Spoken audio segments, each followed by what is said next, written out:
La escóbula de la brújula. Dirige Jesús Callejo. Presenta David Sentinella.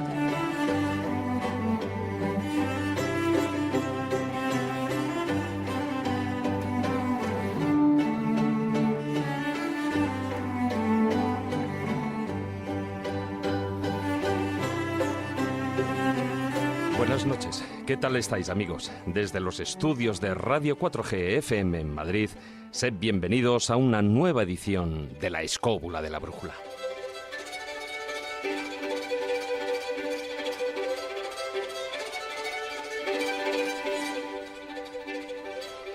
¿Os habéis planteado cuántas de las grandes construcciones que ha realizado el hombre a lo largo de la historia están orientadas o alineadas a las estrellas? ¿Cuáles son las razones por las que las ha vinculado al cosmos y cómo adquirieron ese conocimiento? En las últimas décadas, la arqueoastronomía y las disciplinas que abarca han tratado de comprender cómo las diferentes culturas y civilizaciones de antaño interpretaron el cielo y sus fenómenos y lo integraron en sus visiones del mundo.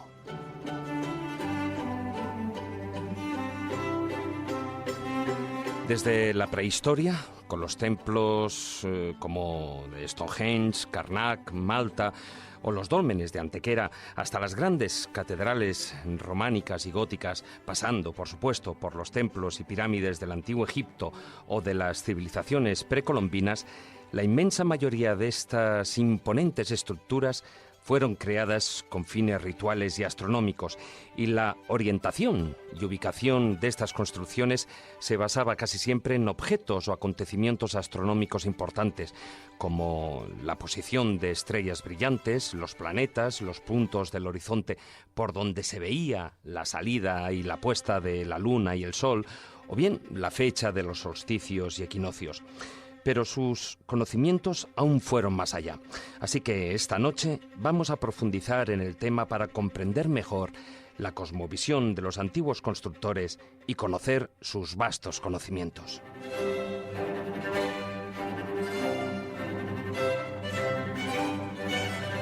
También en las secciones abarcaremos diferentes aspectos de dicho saber. Como es habitual, empezaremos con el zurrón del caminante, con el que nos desplazaremos hasta el cañón del río Lobos para revisar las investigaciones que se han realizado sobre las alineaciones astronómicas de la ermita de San Bartolomé. Fernando López del Oso, desde el Laboratorio del Imaginante, nos hablará de la proporción áurea y su presencia en la naturaleza y su uso en la arquitectura. Con su estilo particular, Israel Espino nos hablará del conocimiento prohibido en su sección Asustos Espinosos, reflejándolo en la leyenda de la escalera de la doncella. Y concluiremos el programa con las enseñanzas y moralejas de los cuentos de Callejo. Hoy no tendremos el WhatsApp activo, pero ya sabéis que podéis dejar vuestros comentarios en Facebook a través de nuestra página oficial La Escóbula de la Brújula, o bien en nuestro perfil de Twitter, @escobuleros, y el hashtag del programa de esta noche será #arqueoastronomía.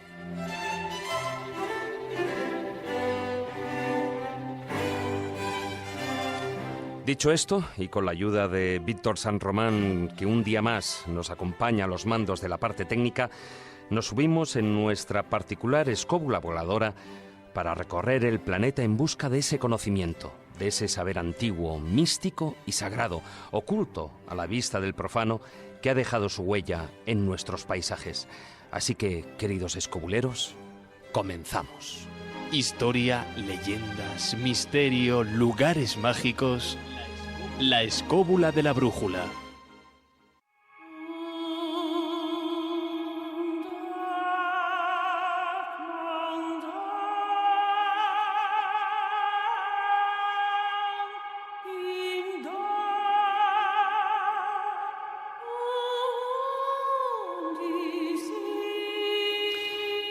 A pesar de que hoy en día se encuentra dentro de la ortodoxia, La arqueoastronomía fue considerada durante tiempo como una herejía científica, una cuestión casi prohibida o tabú en los círculos académicos.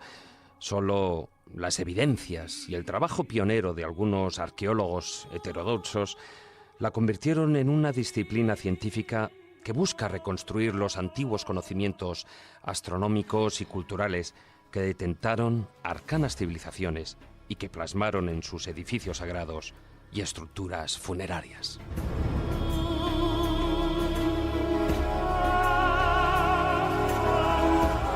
El estudio del firmamento tuvo fuertes connotaciones religiosas, por lo que la orientación astronómica de los templos es una constante universal de las civilizaciones antiguas. Estrellas, planetas y constelaciones se asociaron con deidades y se elaboraron mapas astronómicos y zodiacos como el de Dendera, en Egipto. También observaron los ciclos astronómicos y el hecho de que las estrellas desaparecieran y volvieran a aparecer apoyaba la creencia de la trascendencia tras la muerte.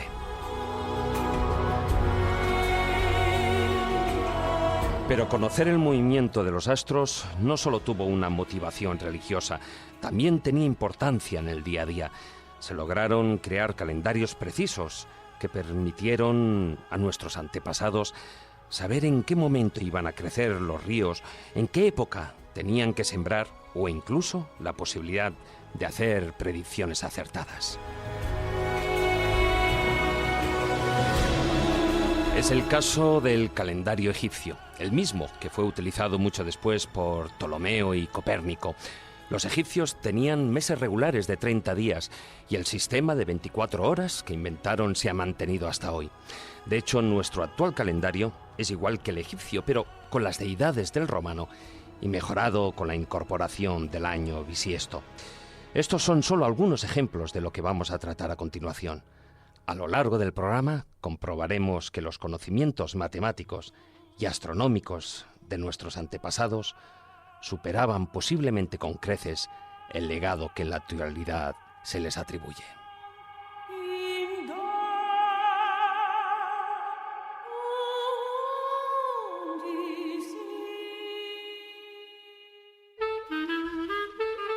La escóbula de la brújula.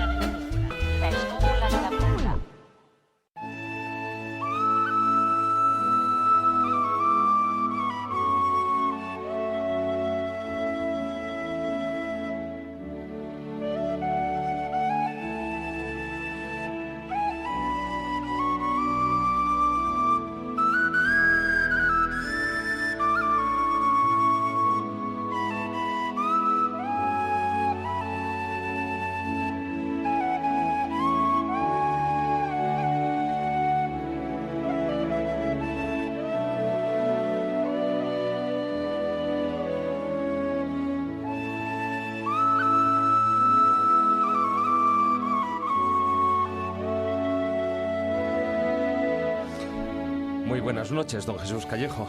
¿Qué tal, David? ¿Qué tal, compañeros del metal?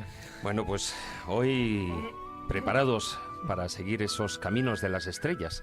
Y no me estoy refiriendo al camino de Santiago, que bueno, que también puede tener que también su tiene importancia, relación, desde luego, ¿no? También tiene relación. Pero sí esos caminos que hoy en día la arqueología sigue descubriendo cosas nuevas. Y de hecho, fuera de micrófono, antes de empezar el programa, lo comentamos, ¿no? Incluso en las mismas líneas de Nazca siguen apareciendo nuevas novedades, ¿no? La teoría de que es un código QR. Sí, eso también. Fíjate, has dicho una cosa muy interesante ya en la introducción, ¿no? Y es que de lo que vamos a hablar tiene que ver con esa simbología sagrada con lo divino y por lo tanto con el cielo.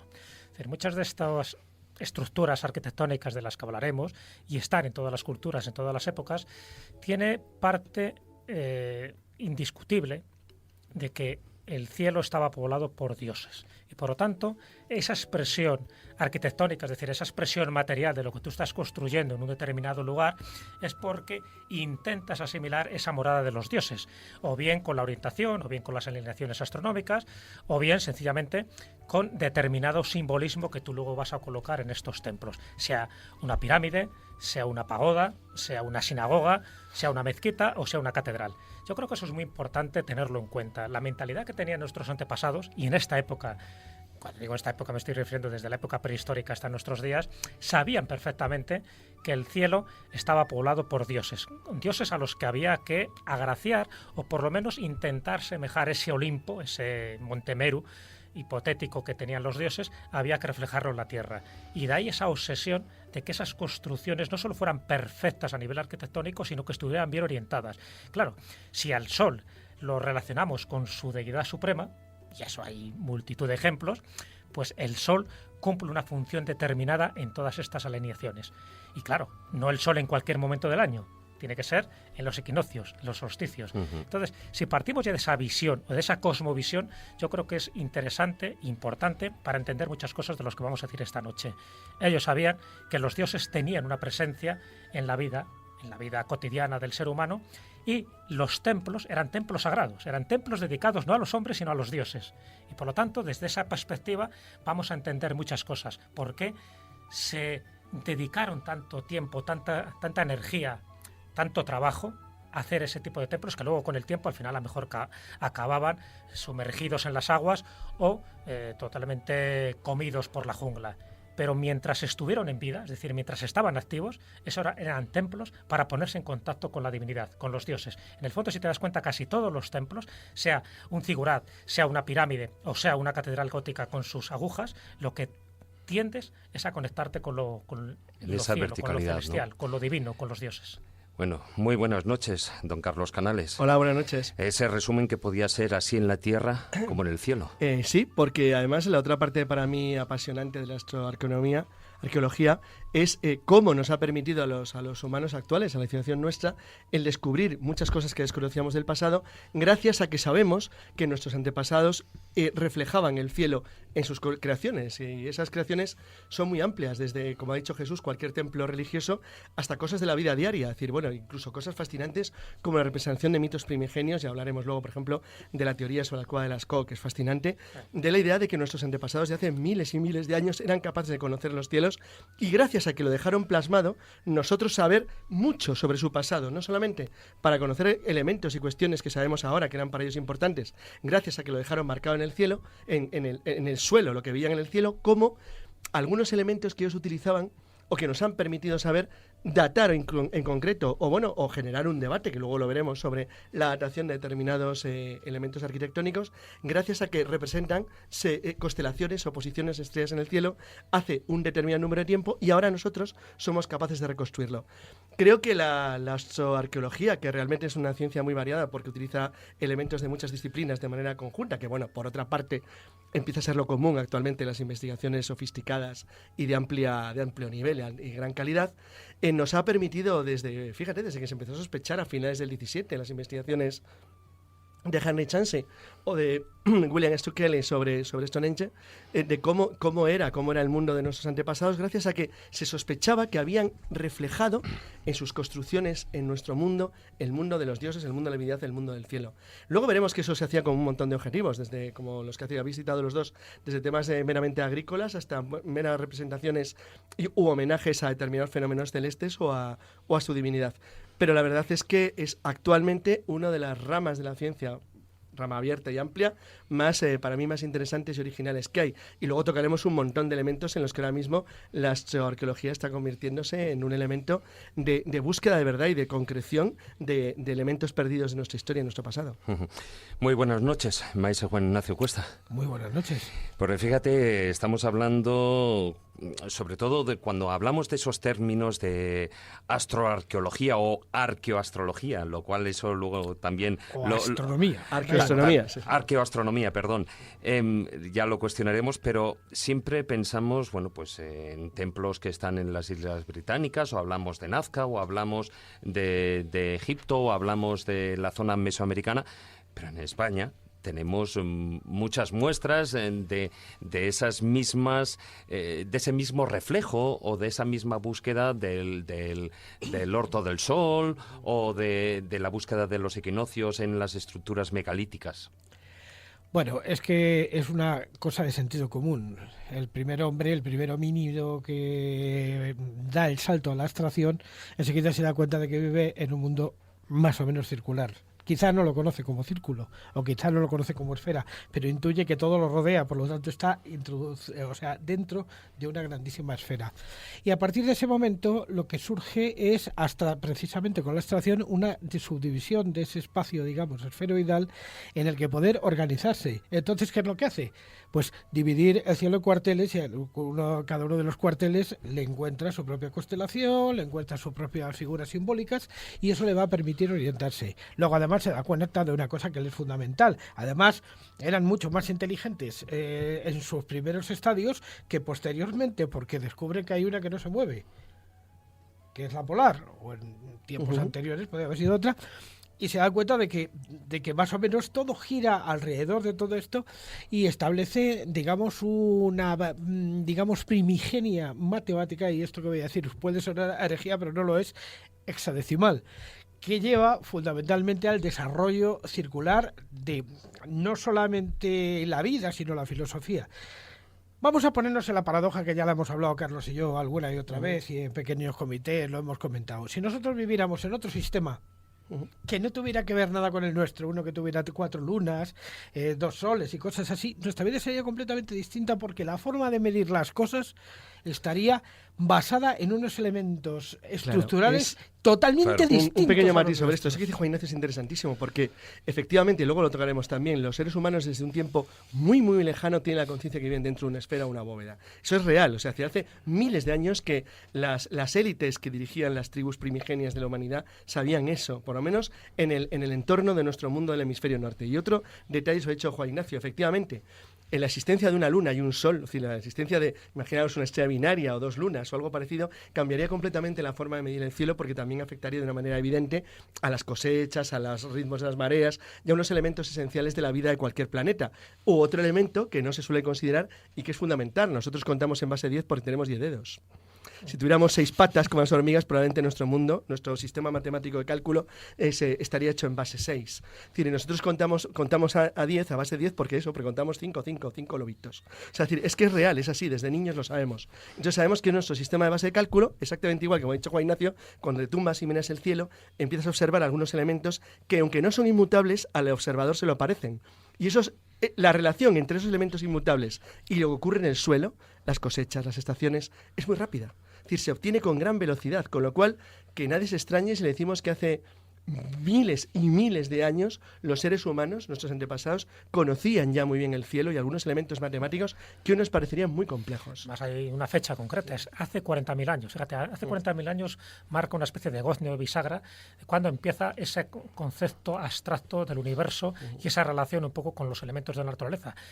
Más allá de los 40.000 años no tenemos constancia, fíjate, y estamos limitándolo muy antiguo, en la prehistoria pura y dura, porque no hay ningún tipo de registro histórico. Pero en los 40.000 años algo pasó, es decir, hubo una especie de salto evolutivo o cuantitativo incluso, que en nuestros antepasados, y quedó reflejado además en las pinturas rupestres, cuando hablemos de Altamira o de Lascaux, queda claro. Luego ha habido más saltos, ¿no? Hace 12.000 años hubo otro, hace 5.000 años hubo otro, pero hace 40.000 yo creo que es importante reseñarlo, porque a partir de ahí se tiene una concepción abstracta y divina de lo que es el universo y de lo que es la naturaleza. Un tema que lo tocaremos probablemente algún día en un programa, que es una cuestión para mí fundamental y cada día más compleja de analizar, que es realmente la posibilidad, que cada día está más clara, de ¿es posible llevar adelante una civilización de alto nivel tecnológico sin saber escribir?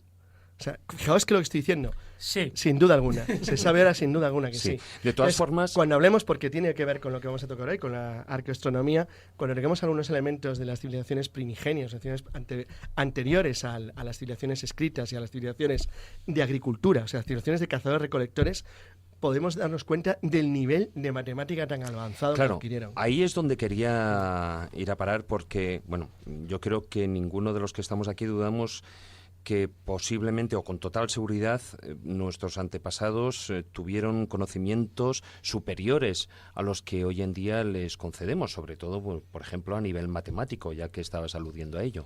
Bueno, cuidado, yo no hablaría de superiores, tenían sus conocimientos matemáticos. Hoy por hoy yo creo que tenemos unos conocimientos a los que no a los nuestros, a los que le suponemos, no a los nuestros. A los que dicen los antropólogos, los arqueólogos.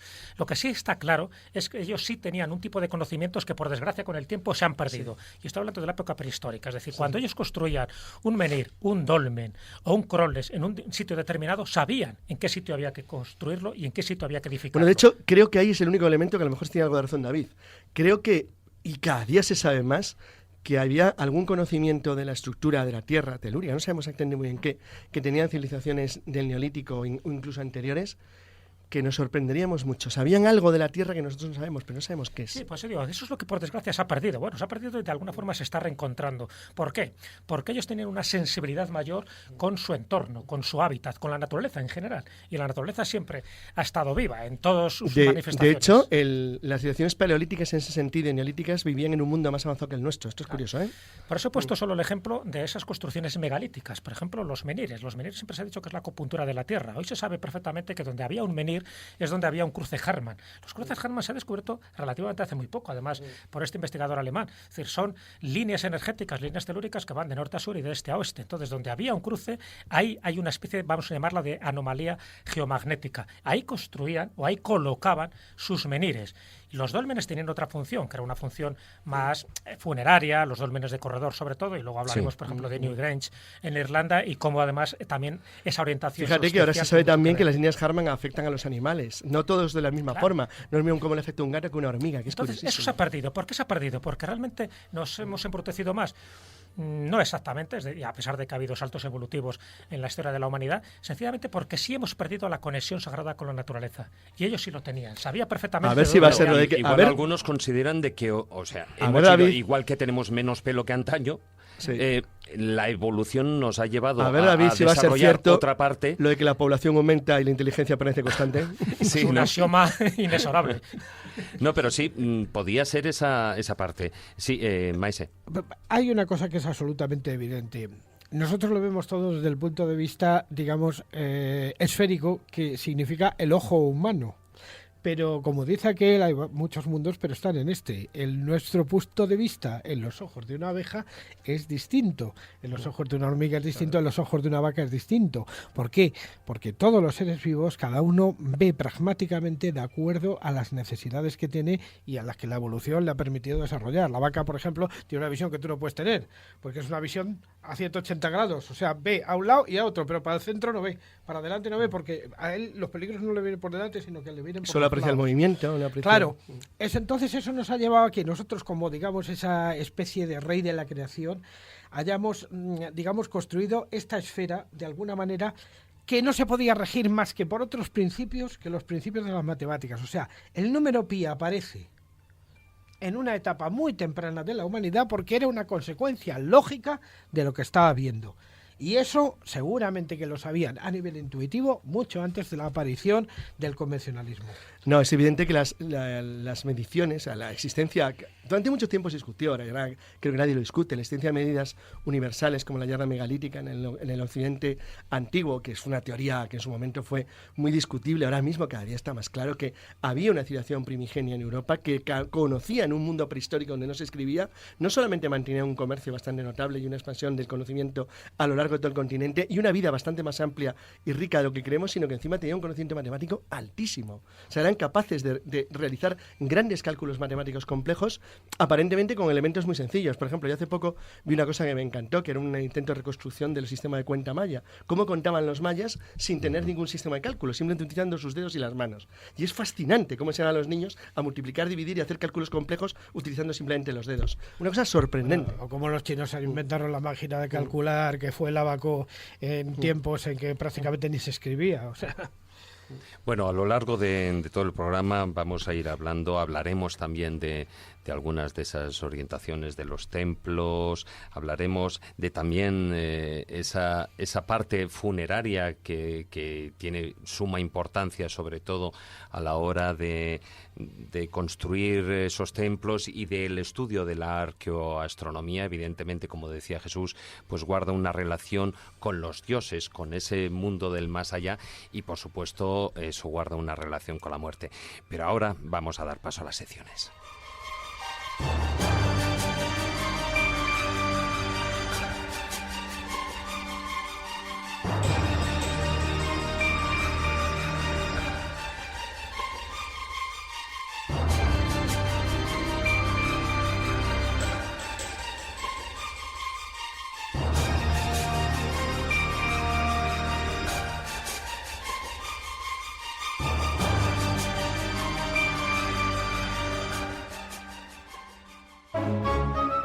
La escóbula de la brújula.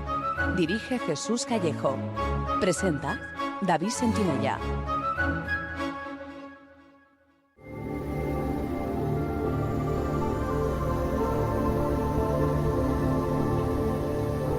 El zurrón del caminante.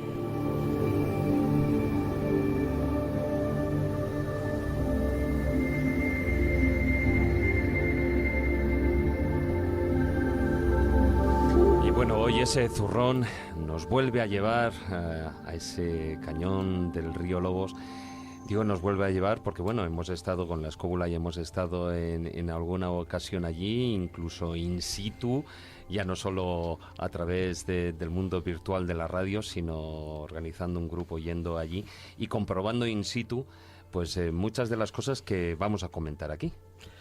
Bueno, como tú sabes, David, yo llevo yendo al cañón de Río Lobos desde que era muy chiquitín, desde que el cañón de Río Lobos no lo conocía De hecho, nadie. por eso le llaman Lobos, ¿eh?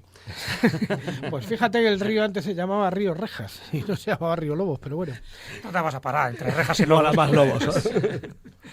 Bien, os contaré que efectivamente de Río Lobos ya poco se puede decir más en el mundo, digamos, de lo insólito o del misterio. Seguro que sí.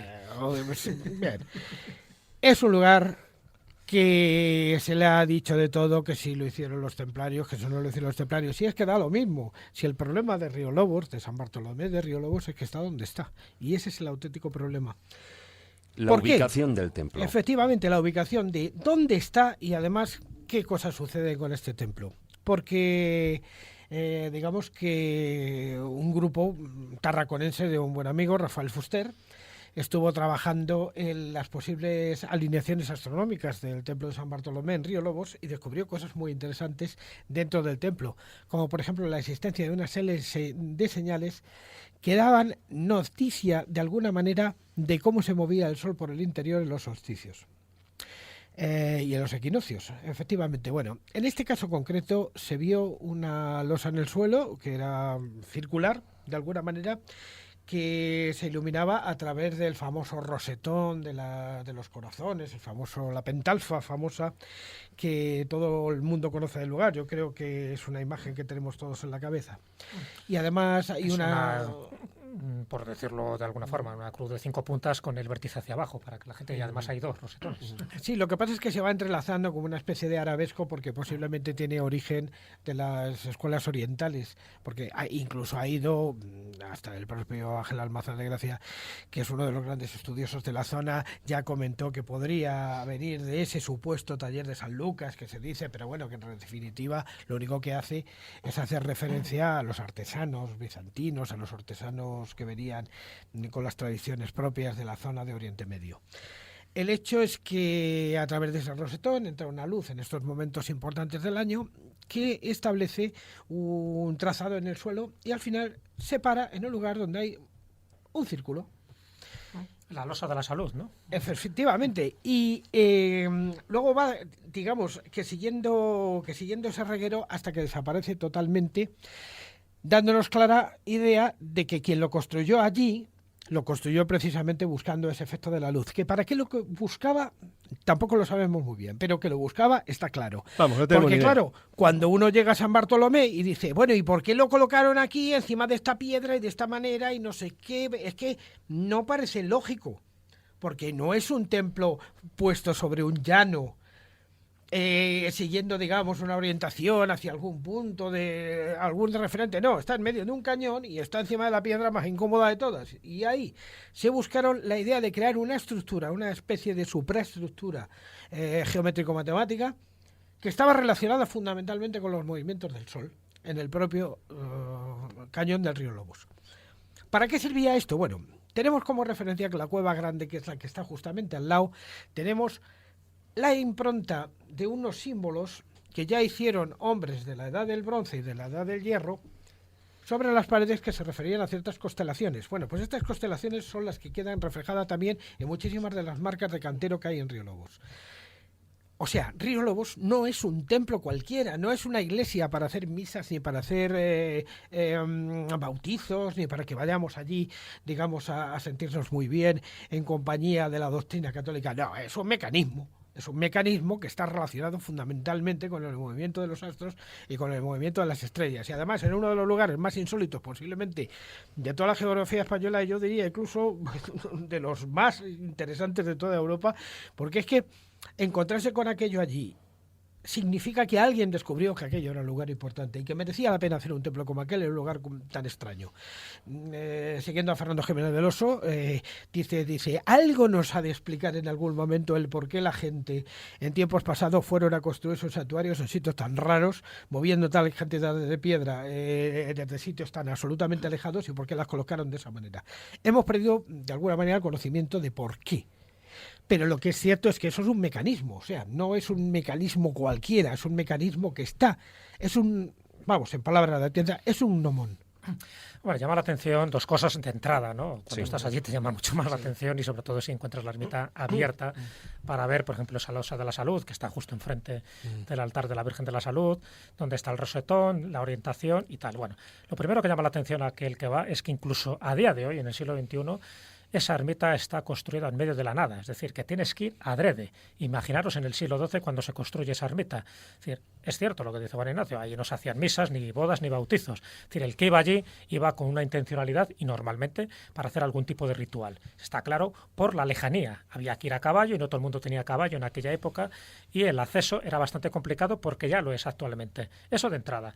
Segundo, tú has citado Atienza. Si la hipótesis de Atienza es correcta, está en un lugar equidistante entre los dos cabos más importantes y totalmente diametralmente opuestos dentro de la península ibérica. Por una parte el cabo de Creus y por otra parte, fíjate, no tanto Turiñán, el cabo ¿no? de Finisterre, como decía Atienza, Turiñán, sino más bien el cabo de Turiñán, porque entonces sí que se nos daría esos 532 kilómetros Claro, de distancia. estamos hablando del este y del oeste, Claro. de la península. ¿Qué quiere decir? Que estamos hablando de un epicentro, de un ónfalos, de un ombligo del De un mundo, ónfalos, efectivamente. de un lugar que se midió exactamente para construir justo la ermita ahí, porque fíjate que ese Que cañón de fijaros Robo lo que eso presupone, ¿eh? es tremendo, o sea, tú lo podías haber construido donde te diera la gana. No, pero que lo que Sí, pero yo presupone creo- eso es tremendo. Claro, a eso voy. Eso es lo que ya te llama la atención. Con un de conocimiento entrada. matemático de la antigüedad increíble. Que te lo construyan ahí. Además, fíjate en qué lugar, porque lo podrían haber construido en un sitio más o menos llano. Porque fíjate, el Cañón del Río Lobos, Pero no pueden elegir. puedes elegir. No, ellos Y no encima lo pueden construyen elegir. encima de una piedra.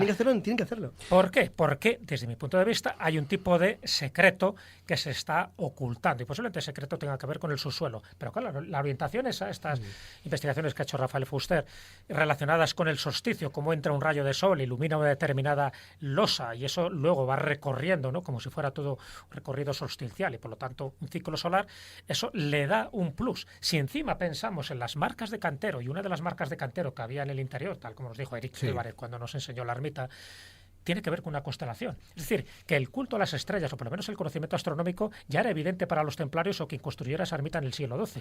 Bueno, Pero es aún muy así- posible que los templarios estén muy relacionados en la presencia de los alquerques, de las documentaciones sobre los pleitos entre el obispado de Urbu de Osma, y la Orden del Temple y la Orden del Hospital, posiblemente en la iglesia del Priorato de San Juan de Otero. Ahora, lo que no sabemos es dónde estaba el Priorato de San Juan de Otero, pero esto pertenecía al Priorato de Santander. Yo no tengo ninguna duda de que pertenecía.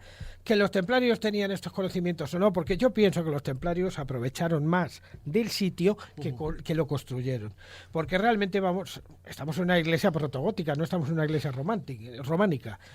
Y seguramente lo que aprovecharon es algo que era preexistente ya, que era el conocimiento, claro, que ahí pasaban cosas. ¿Y quién les lo conocía? Lo conocían las cofradías de canteros del Camino de Santiago. Sí, pero vamos. aún así, yo creo que habría que remontarse mucho más atrás de esa Sin duda, etapa sin duda. medieval, porque unos metros más abajo de donde está el templo hay un yacimiento arqueológico. Sí, claro, indudablemente. Con lo cual, ese yacimiento está justo en el punto y estaríamos hablando de un yacimiento prehistórico, porque hay un... Ya, pero no solamente eso, sino ya os he contado muchas veces que Río Lobos no es cuando uno va por el cañón a ver San Bartolomé, es cuando uno está por las, digamos, viseras de la montaña y empieza a ver que eso es un queso de simas y simas y simas que bajan hasta el nivel freático del Río Lobos, creando allí una especie como de magneto interior, una cosa extrañísima. Desde luego quien lo hizo adrede. ¿Por qué lo hizo? No lo sé. Que se aprovecharon de ello las órdenes militares, en concreto el Temple, lo sé. Pero ¿quién lo construyó? Fueron canteros que se movían en el Camino de Santiago con unos conocimientos matemáticos muy precisos y, eso sí, financiados posiblemente por el Temple o por quien fuera.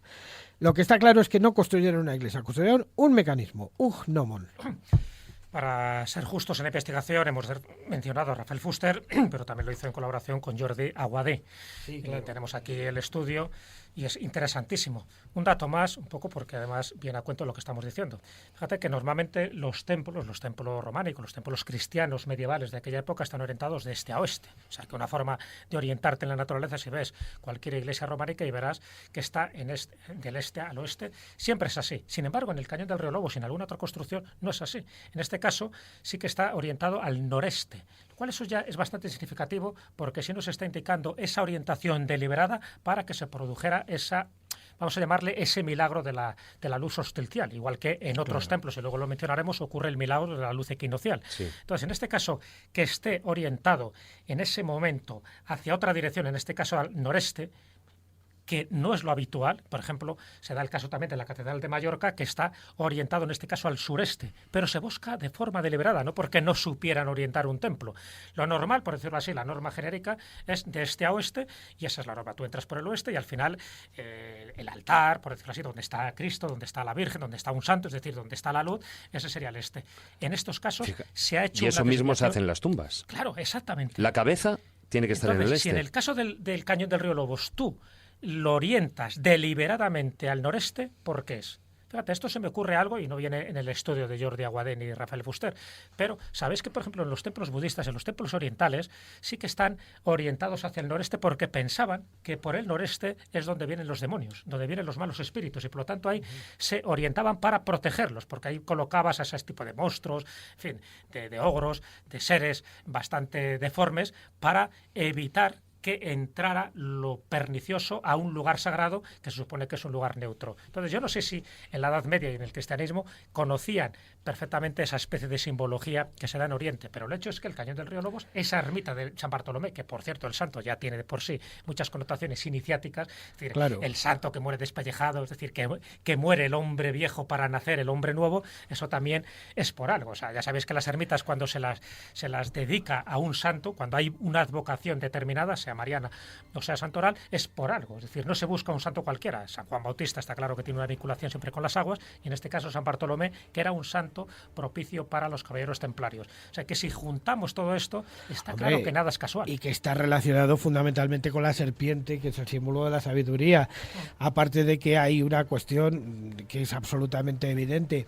Río Lobos, hoy día no conocemos cómo estaba el programa de los canecillos, porque fue desmontada en varias ocasiones y tal por distintos avatares, sobre todo en el siglo XIX. El siglo XIX pues se arrasó con todo este tipo de cosas en la desamortización. El programa de canecillos no sabemos cómo estaba.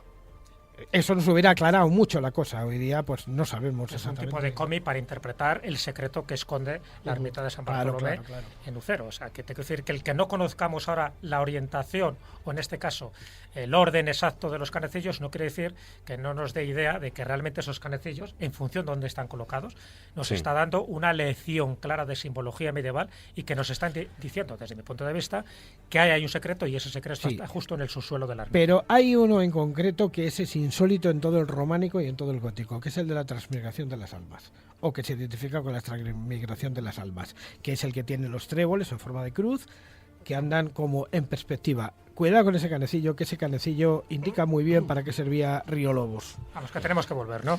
Sí, exactamente. Yo creo que, además, el mensaje de esta sección, independientemente de esa alineación astronómica, está muy claro. Empieza el buen tiempo, y que menos que una visita al Río Lobos, porque siempre, al menos yo he estado 4 veces, y tú que has estado bastantes más que yo, Maese, siempre se descubre algo nuevo. Siempre se descubre algo nuevo, pero además el espectáculo insólito de Río Lobos, y siempre lo diré, el Río Lobos es de los pocos ríos en España que tienen nenúfares. y ese espectáculo maravilloso de la naturaleza, de las ranas copulando sobre las hojas del nenúfar, es único en el mundo. O sea, no lo hay más que ahí. Le afectó mucho a Juan Ignacio esto, Bueno, eso y los buitres sobrevolando. Y los buitres leonados, que bueno, eso pasa sobrevolando a 4 metros. Eso tú la cópula. les importas muy poquito a esos buitres. Hombre, o sea, si te mueves, si dejas de pero moverte, le da igual. Sí, pero los bocadillos que lleva la gente, eso ya les gusta más.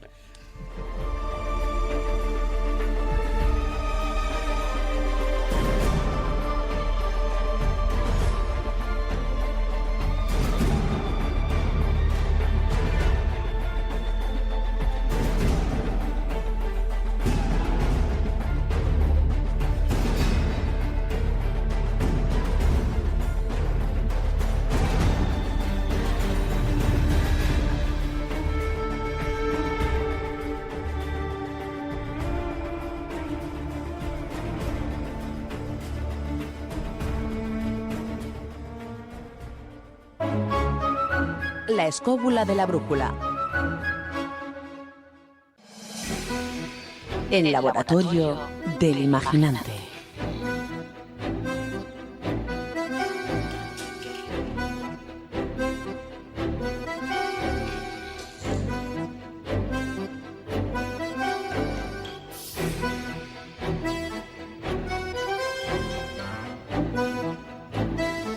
Y si hablamos de arqueología sagrada, pues por supuesto también eso incluye la geometría sagrada, esa proporción áurea de la que nos va a hablar nuestro colaborador. Muy buenas noches, Fernando. ¿Qué tal? Buenas noches, David y a todo el resto. Pues por aquí muy bien. Bueno, acabamos de volver del Río Lobos en la sección anterior.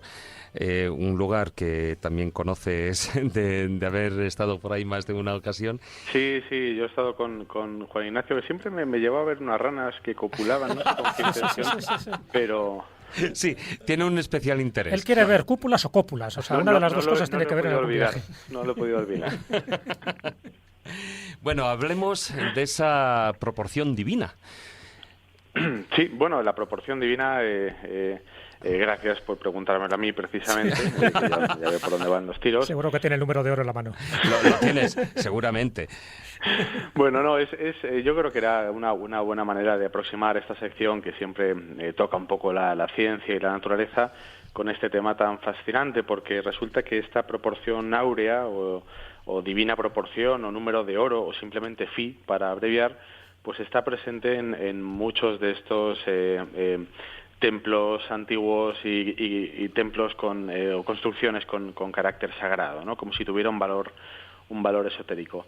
Esta proporción áurea es una relación de medidas que se considera, como digo, algo que tiene un valor trascendental, pero yo creo que habrá que empezar explicando qué es, si os parece. Sí.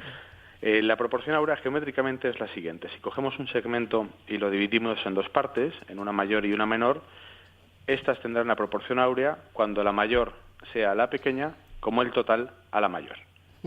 Esto, que se entiende mucho más fácil con un dibujo. Sí. La gallina no es, ¿no? Iba a decir. Sí, fácil. Intuitivo no es, pero afortunadamente, como es una proporción constante, sí que tiene un valor numérico que aproximadamente es 1,618 y con ese nos quedamos. Es decir, Hombre, haber si empezado tenemos... por ahí, mucho más fácil. Claro, proporcionalmente. Si tenemos una vara de 1 metro, pues una que tenga 1,618 guardará con esa la proporción áurea.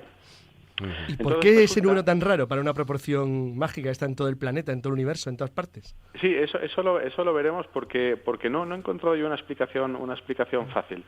Y lo que comenta Carlos es interesante porque uno podría decir, oye, si esto es una simple abstracción matemática, porque al parecer nos conmueve a los seres humanos al verlo. Bueno, pues resulta que es una proporción que no es que tenga un valor esotérico por sí misma, sino que es que está muy presente en diferentes cuerpos y objetos de la naturaleza. Quizá la observación más directa que se pueda ver de la proporción áurea sea con la contemplación de un cuerpo humano desnudo. Aquellos oyentes que tengan la suerte 90-60-90 será la proporción áurea. A ver, no le cortes, Carlos. Carlos, te vamos a expulsar del estudio durante 5 minutos, como en el hockey. Y Carlos, no hace falta que te quites la camisa, yo lo cuento directo. Ya se la ha quitado. Lo malo es que lo ha hecho Juan Ignacio también. Ya, eso sí. Qué espectáculo, por Bueno, Dios. pues en fin, si vemos un cuerpo humano desnudo, veremos que el ombligo nos separa en dos mitades que proporcionalmente tienen esa medida áurea, esa proporción áurea. En nuestros brazos, el lado que une el hombro con el codo y el codo con la mano guardan entre sí la proporción áurea, aproximadamente. Entre la cadera y la rodilla y el pie pasa lo mismo. También se ha descrito, al parecer, digo al parecer porque tenemos que hablar siempre de promedios, es decir, todos los individuos vivos tenemos una desviación de la media y no todos somos proporcionalmente iguales, pero esto lo veremos luego, cuando se va viendo cómo nos acercamos a esos promedios, resulta que las cosas van encajando más, ¿no? Con las ramas, por ejemplo, de un árbol que se ramifica, vemos que las ramas pequeñas que salen de una principal guardan esa proporción de 1,6 aproximadamente entre unas y otras. Y esto que se ve directamente, también hay una forma, digamos, más discreta de aparecer esta proporción áurea, que es con la sucesión de Fibonacci. Uh-huh. La sucesión, ya hemos hablado en el programa más de una vez de ella, es esta sucesión de números que empieza con el 0 y el 1 y que cada término es la suma de los dos anteriores, ¿no? De 0 y 1, 1, 1 y 1, 2, 2 y 1, 3, 5, 8, 13, 21, etcétera. Uh-huh. Pues lo interesante es que cada número con el anterior guarda una proporción que, a medida que va avanzando la serie, va acercándose cada vez más a la proporción áurea, que es el límite, es la asíntota de esa serie. Esto, que parece una cosa un poco extraña, podemos verlo, por ejemplo, con observaciones muy directas. Por ejemplo, si cerramos los dedos de una mano como si cerrásemos el puño, podemos ver las falanges de los dedos. La primera tendría un valor de 1 aproximadamente, la de la uña. La que está al lado mide 2. La tercera mide 1 más 2, 3. Y la siguiente, que es el metacarpo, que es lo que une los nudillos con la muñeca, mediría 2 más 3, 5. Es decir, que se van ajustando estas extremidades a la sucesión de Fibonacci. Si tuviéramos infinitos dedos en la mano, pues en la proporción cada vez se iría ajustando más y más y más. Ya. En un plano también se puede ver, es decir, si cogemos cuadrados que tienen el lado con los números de la sucesión de Fibonacci y los vamos agrupando, lo que se obtiene al final es un rectángulo, que es lo que se llama un rectángulo áureo, es decir, que sus lados guardan la proporción áurea entre la base y la altura. Si se recorre una espiral, va recorriendo estos cuadrados, es una espiral logarítmica que se llama la espiral dorada, que también podemos ver este tipo de espirales logarítmicas en la naturaleza, pues en los nautilus, en helechos e incluso en las galaxias espirales. Sí, de hecho, bueno, pues muchos arquitectos han utilizado esa misma espiral, entre ellos Gaudí, ¿no?, para parte de sus construcciones. Sí, Gaudí, que tenía un placer en la observación de la naturaleza, y pues es fácil, ¿no?, que lo haya utilizado y haya aparecido ahí. Pero no es el único, no es el único, porque al parecer esta medida, que Carlos preguntaba por qué, yo realmente he encontrado alguna explicación que habla, por ejemplo, en las espirales, habla que las que se ajustan a la espiral áurea tienen una tensión mínima entre sus elementos, por ejemplo, es una forma de empaquetar muy óptima. En el ADN se encuentra, en la espiral del ADN, por ejemplo, se encuentra esta simetría. Y además también es considerado como el extremo de la belleza. Sí, exactamente, eso iba a comentar, ¿no?, que siendo algo que está presente y que nosotros vemos cotidianamente, ¿eso ha derivado en que nosotros le demos un valor estético? Pues al parecer sí. Hay, no lo digo yo, sino que lo dice el doctor Gustav Fechner, que fue un filósofo y psicólogo alemán del siglo XIX, que hizo un experimento muy sencillo. Le dio unos rectángulos recortados en cartón a varios observadores y les pidió que fueran escogiendo el que según su criterio pues tenía una mayor armonía. Y el 76% de las selecciones se centraron en 3 rectángulos con proporciones entre base y altura de 1,75, 1,62 y 1,5. Y el de 1,62 es el que presentaba un pico de elecciones más altas, y casualmente esas son las proporciones áureas. Es decir, era un rectángulo áureo con proporción entre base y altura, siendo esa la proporción áurea. ¿Sabes que incluso se utilizaba para maquetar libros? Bueno, la proporción áurea, porque daba una conformación de la estructura que era muy agradable a la vista y al sentido de los humanos. Bueno, no solo eso. Si medimos una tarjeta de crédito, es prácticamente un rectángulo áureo. Las proporciones son prácticamente las mismas. Y eso se ha utilizado, se ha utilizado. E incluso como un estándar de belleza, o sea, se claro, considera. Esa es la cuestión. Es decir, en este caso de los rectángulos sí que parecía que era el más armónico. Y dice, pero bueno, algo que se ajuste a este parámetro siempre ha de ser lo más bello. Pues no necesariamente. Se han hecho investigaciones y que han dado resultados contradictorios. Una muy divertida es una de la Universidad de Texas, en la que una clase se digitalizó todos los rostros de los alumnos y se fueron solapando, haciendo unos rostros computerizados que eran la fusión de 2 caras, o de 4, o de 8, 16, 32 caras. Entonces se les exhibió a los alumnos para que cogieran los más atractivos, y ellos eligieron los que tenían un mayor número de caras, ¿no? 16 o 32. Lo cual tiene sentido porque esos rostros son el promedio, son rostros muy parecidos a la media, y está claro que por selección natural nosotros hemos ido seleccionando de una forma en las diferentes razas esos rostros, pues como el canon de belleza, ¿no? Es decir, se ha ido seleccionando así. Lo curioso vino cuando se analizaron esos rostros, los que tenían la mayor valoración, y se vio cómo se ajustaban al rectángulo áureo, ¿no? El rectángulo que forman las cejas con la barbilla era exactamente ese. ¿Quiere decir que eso sea el rostro más bello? Posiblemente no.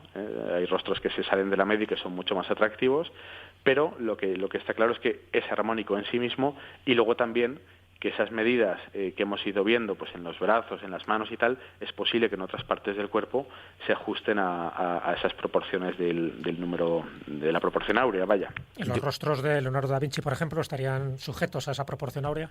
Exactamente. Ya si nos vamos al arte, vemos, por ejemplo, cómo en diferentes cuadros y en diferentes expresiones artísticas se han usado en el hombre de Vitruvio, por ejemplo, que es una de las más controvertidas porque todo el mundo dice, no es el número áureo, sino que esto se hizo con las indicaciones de Vitruvio en el libro de arquitectura, que relacionaba el cuerpo humano con la planta de un templo clásico, etcétera, etcétera, cosa que es verdad. Pero lo que sucede es que cuando uno analiza el cuadro, mejor dicho, este pequeño dibujo, se da cuenta de que ese número, como representa un cuerpo humano que está bien proporcionado, contiene el número phi. Por ejemplo, si dividimos la altura del hombre, que es el lado del cuadrado, con el radio del círculo, que es la distancia del ombligo hasta la punta de los dedos o la punta de los pies, nos da exactamente phi, por ejemplo, la proporción áurea. En la Mona Lisa también, al parecer, encaja con el rectángulo áureo.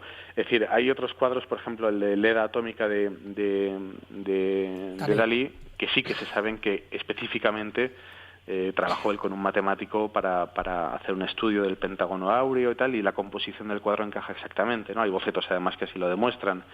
En otros quizás sea simplemente casualidad, ¿no? Es decir, queda muy proporcionado, como comentaba Carlos, y a lo mejor ahora vemos que sí, que exactamente concuerda o que tiene una aproximación muy grande, pero a lo mejor no era premeditado en el pintor, ¿no? Lo que yo creo que sí que queda claro es que la proporción áurea, que ya hemos visto que tiene una base biológica, a nosotros nos inspira un gran equilibrio y una gran armonía. ¿Y en arquitectura, que es de lo que estamos tratando esta noche, es arquitectura sagrada? ¿También se da? Y en arquitectura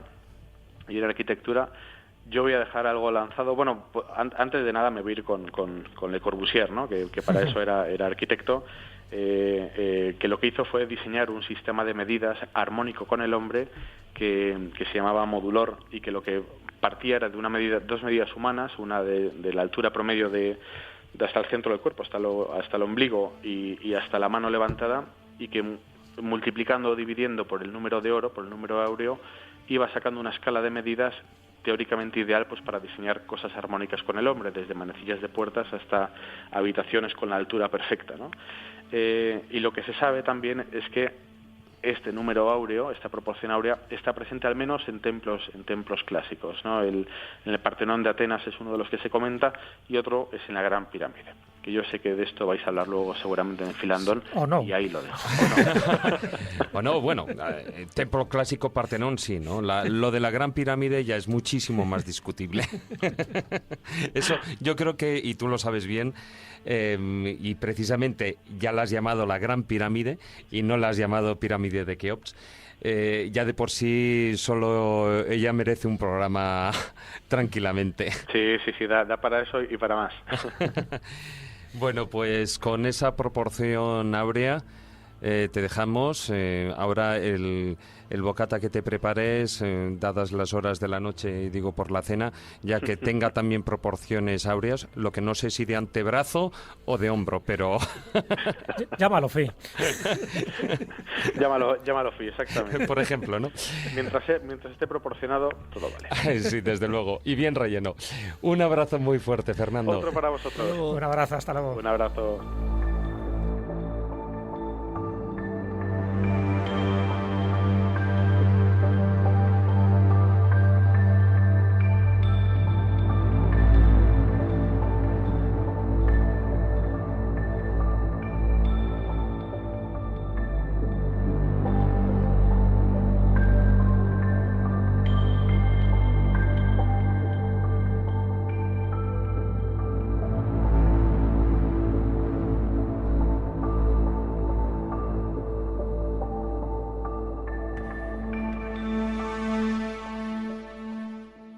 Si quieres viajar a lugares con historia y sumergirte en los grandes misterios de nuestro mundo, La Escóbula de la Brújula, en Radio 4G.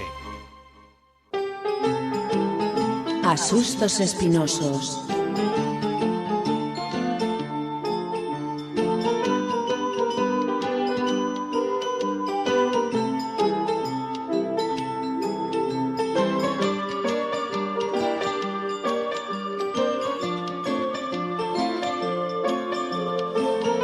Muy buenas noches, Israel Espino.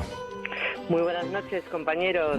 Hola, Israel. Hola. Buenas y mágicas noches. Y mágicas, por supuesto, por supuesto. Y bueno, iba a decir y otras cosas, pero bueno, todavía no.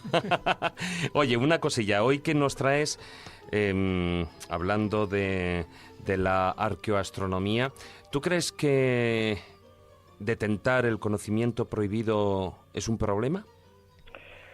Hombre, creo que por lo que nos cuentan es un problema sobre todo conseguirlo de golpe. El conocimiento es algo que hay que ganarse poco a poco y con esfuerzo. Entonces, aquellos que quieren de pronto y sin esfuerzo y como por arte de magia conseguir todo ese conocimiento que no está al alcance de todos, pues corre sus riesgos, sí. Y de hecho nos avisan mucho las leyendas de esas historias, sí. Y es el caso de la leyenda de la escalera de la doncella. Efectivamente, sí, señor. La escalera, además, como puente entre dos mundos, como esa unión entre el cielo y la tierra, o como eso lo que te decía, es ascender a otros estratos, pero siempre poco a poco, de manera gradual, de manera paulatina, escalonada. Y de eso precisamente trata la leyenda que os traigo hoy, la escala de la doncella, la escalera de la doncella, que todavía se puede ver en Moixent, en Mogentes, en un pueblo de la Vega Valenciana. Allí tiene un río que justo pasa por el centro del pueblo, el río Bosquet, y en este río pasa escalonado entre dos montañas y lo que hace es erosionar la roca, y una de esas erosiones parece una escalera enorme de gigantescos peldaños que tiene, por supuesto, su leyenda y que allí todo el mundo conoce como la escala de la doncella, la escalera de la doncella. Y además, lo curioso es que le tienen puesto, como muchas leyendas, el tiempo casi exacto en el que pasó, ¿no? Cuentan que fueron los turbulentos tiempos de Abdelaziz II, y cuando era señor de Mogente, un árabe bastante ilustre, y además era un gran guerrero, un hábil gobernante, y además, sobre todo, como un árabe de la época, aficionado a la literatura, era poeta, le gustaba la naturaleza, y se llamaba Ben Tahir. Pero Ben Tahir no vivía allí solo. Cuentan que vivía con su hija, que era una doncella, la que da nombre a esta escalera, una doncella maravillosa, hermosa, y no solamente hermosa, sino que su padre se había dedicado desde que ella era muy pequeñita a educarla en todas las ciencias, en todas las letras. Incluso se hizo traer al más sabio de su tiempo, que estaba cautivo en África, lo rescató mediante una gran suma y se lo trajo para que educase precisamente a su hija que se llamaba Flor de los Jardines. Imagino que será la traducción y que en árabe quedará más bonito, porque Flor de los Jardines así en español como que no queda muy bien. No, pero sí, bueno, un poco sí. Nombres más raros hemos visto también, ¿eh? Tampoco. Bueno, sí. Bueno, pues esta Flor de los Jardines, vamos a llamarla Flori para Flori para los amigos. Exactamente, Flori para los amigos. Pues se pasó toda la infancia y casi toda la juventud metida en una torre que le había hecho construir su padre, una torre que estaba unida al palacio donde vivían por un subterráneo. Y ya se pasaba el día y la noche estudiando, observando la naturaleza y aprendiendo de las ciencias y las letras, incluso las ciencias ocultas de este gran sabio, y cultivando su espíritu. El padre estaba contentísimo con la niña hasta que se dio cuenta que la hija no era feliz, que tenía una mirada triste, que no era todo lo feliz que ella debería ser. Se la llevó incluso a las cortes de Andalucía, y deslumbraba con su hermosura y con su inteligencia, por supuesto, y le pidieron un montón de árabes por esposa, pero ella los rechazaba a todos, y lo único que quería era volver a la torre y seguir aprendiendo. Y con el tiempo también... Era una empollona en toda regla. Sí, efectivamente. Una friki, que diríamos ahora, una gafapasta.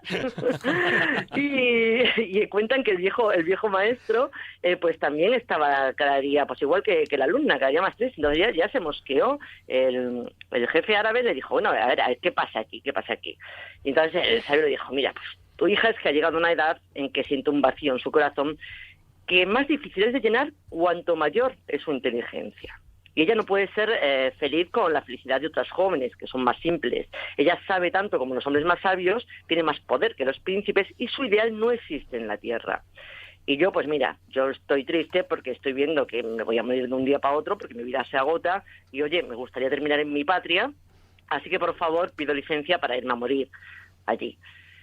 El rey pues le dijo, bueno, espérate que voy a comentarlo con mi hija, porque allí lo comentaban todo, y la hija le dijo, pues no le des permiso todavía porque yo todavía no he terminado de educarme, todavía no, me falta un secreto, me falta el secreto para ser feliz, y sé que él lo sabe. Entonces, bueno, con amenazas, diciéndole que como no lo contase lo iban a matar, consiguen arrancarle el secreto al sabio. Y este les dice que, claro, que es que la escalera que hay allí en Moisés lleva a un reino, a un palacio encantado que está en la cima de la montaña, que tiene maravillosas riquezas, pero que no es hecha para los mortales. Entonces no puede subir por ella la bella doncella, pero que él conoce toda entrada al palacio, pero que es tan peligrosa que es fácil que el que entre se quede allí para siempre, sin poder salir y sufriendo un encantamiento por toda la eternidad. La hija le insiste al padre muchísimo que ella quiere ir al palacio, encantado, y al final lo convencen, llegan a la entrada de la roca, el sabio empieza a leer un libro mágico, y cuando lee el tercer capítulo, esa entrada se abre del todo, él toca un silbato, el padre y la hija entran en el palacio encantado, cuando vuelve a tocar el silbato, ellos salen, y entonces, bueno, salen tan encantados, no se cuenta qué vieron, pero salen tan maravillados que le dan permiso al sabio para volver a su tierra. No sin antes, eso sí, pedirles que le diesen a la doncella ese libro mágico. Bien, él se va, le deja el libro y así pasan unos años ya encantados, padre e hija, hasta que un día la niña, pues no aparece. El padre se lo huele y efectivamente le cuentan que una noche ha ido con un paje que le ha dicho que le esperase al pie de la escala, pero no ha conseguido volver a tiempo. Desde entonces empiezan a oírse los gritos lastimeros de la doncella desde dentro de la montaña pidiendo socorro. El padre intenta romper la montaña, llama a todos sus súbditos para poder romperla con picos la montaña, pero no hay manera, solo se encuentran con la roca dura, y al final, desesperado, llega hasta África en busca del sabio, pensando que es el único que puede ayudarle. Allí se lo encuentra en su lecho de muerte yaciendo, pero le dice el sabio que no hay nada que hacer, que él se lo advirtió y que ya jamás podrá salir. Dicen que el padre, bueno, con el corazón destrozado por el fracaso de su viaje y por el encierro de su hija, murió de pena al día siguiente, y cuentan que Flor de los Jardines, que esa doncella, continuó sus angustiosos lamentos y que sigue atrayendo a los habitantes de las aldeas de la zona, que a medianoche acudían allí a escucharla conmovidos. Incluso cuentan que cada 100 años, no sabemos cuándo toca, es verdad, pero cada 100 años cuentan que aparece lujosamente vestida y descendiendo majestuosa por esta escalera en espera de algún mortal que llegue a desencantarla.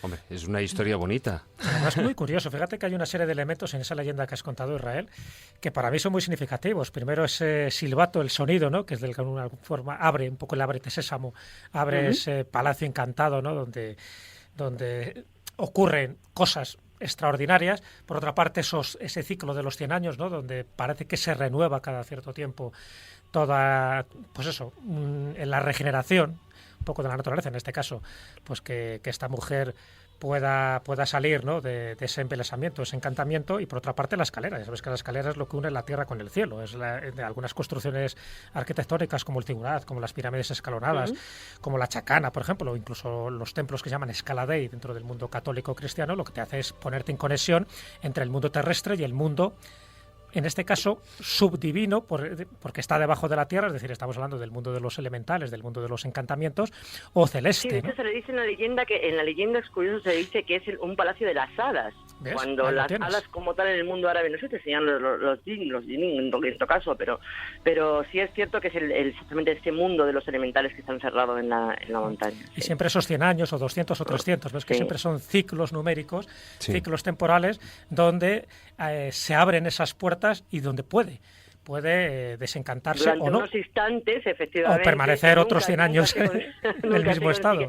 Y lo que decíamos es el llegar a ese conocimiento de ese palacio interior, pero claro, con la escalera es peldaño a peldaño, es con esfuerzos, más tiempo, pero está vedado. Y ella quiere entrar por la magia, quiere entrar a la fuerza, digamos, quiere entrar de golpe. Y es, claro, corres el peligro de quedarte dentro. Y después también, a mí me ha llamado mucho la atención también otra clave, quizás, que es la de que si tú sabes mucho, cuando dices, no, es que tu hija no podrá ser feliz porque ella no es como las demás doncellas, le faltó decir que son tontas. O sea, que te enseña un poco que si tú no sabes mucho, no tienes mucho conocimiento, tendrás la felicidad de los idiotas un poco, pero como quieras saber, como quieras aprender, corres el riesgo de no poder llegar a ser feliz. O cuanto menos a darte cuenta de todo lo que todavía te falta por aprender y por saber. Efectivamente, que es lo que nos pasa a muchos. Ese estado de insatisfacción continuo que nos hace estar devorando continuamente. No, y además, fíjate que también se da una de las claves del conocimiento. Es decir, el conocimiento tienes que merecerlo, tienes que pasar por una serie de etapas evolutivas para llegar a asimilarlo. Cuando ese conocimiento te llega de repente, sin tú merecerlo, es decir, como cuando te encuentras un tesoro, pues vas a hacer mal uso del tesoro o vas a hacer mal uso de ese conocimiento. Por eso ese conocimiento prohibido se convierte en un conocimiento peligroso, porque no sabes utilizar ese conocimiento. O sea, que no hay atajos. No, todo tiene su tiempo, no 100 años, pero todo tiene su tiempo. Efectivamente, compañeros. Así me gusta, que aprendas bien la lección. Bueno, y para terminar una cosilla, me ha parecido que has comentado que hoy en día todavía, hay gente que atestigua o que dice que le ha parecido escuchar esos gritos por la zona. Bueno, eso se cuenta, tú sabes. Tú lo crees más como parte de una leyenda, ¿no? Efectivamente, yo cuando tenga nombres y apellidos no te preocupes que os lo cuento. Pero bueno, se cuenta, que se escucha. Se dice, se comenta. En muchos lugares, tener cuidado porque te dicen, si es verdad, mira, en esta roca concretamente, si tú pones bien el oído, se escuchan los gritos de la encantada. Y cuando tú te arrimas la cabeza a la roca, te dan un tortazo y te aplastan la cabeza contra la roca y te quedas tonto, pero tonto que escuchas de verdad tonto y sin cartera. Quedas encantado. Estas son las bromas de mucha gente de los pueblos cuando les dices que te enseñen dónde está la roca de la encantada, así que cuidadito. Y lo peor es la risa esa, ¿no? Ha caído. Que no es la risa de la encantada, efectivamente, ¿no? Y ahora te vamos a llevar a coger gamusines. Efectivamente. Bueno, pues muchas gracias, Israel, por habernos traído esta leyenda y de cómo adquirir ese conocimiento por la única vía que hay. Un placer subir escaleras o bajarla con vosotros, aunque sea hasta el infierno. Un beso muy fuerte. Un beso hasta luego. Hasta luego.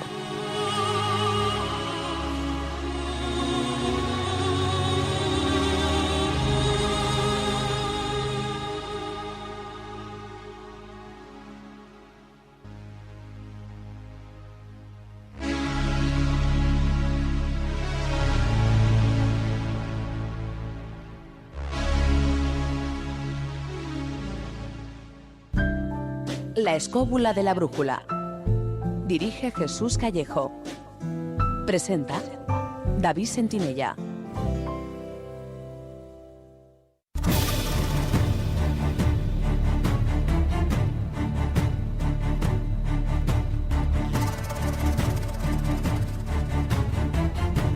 Comienza El Filandón.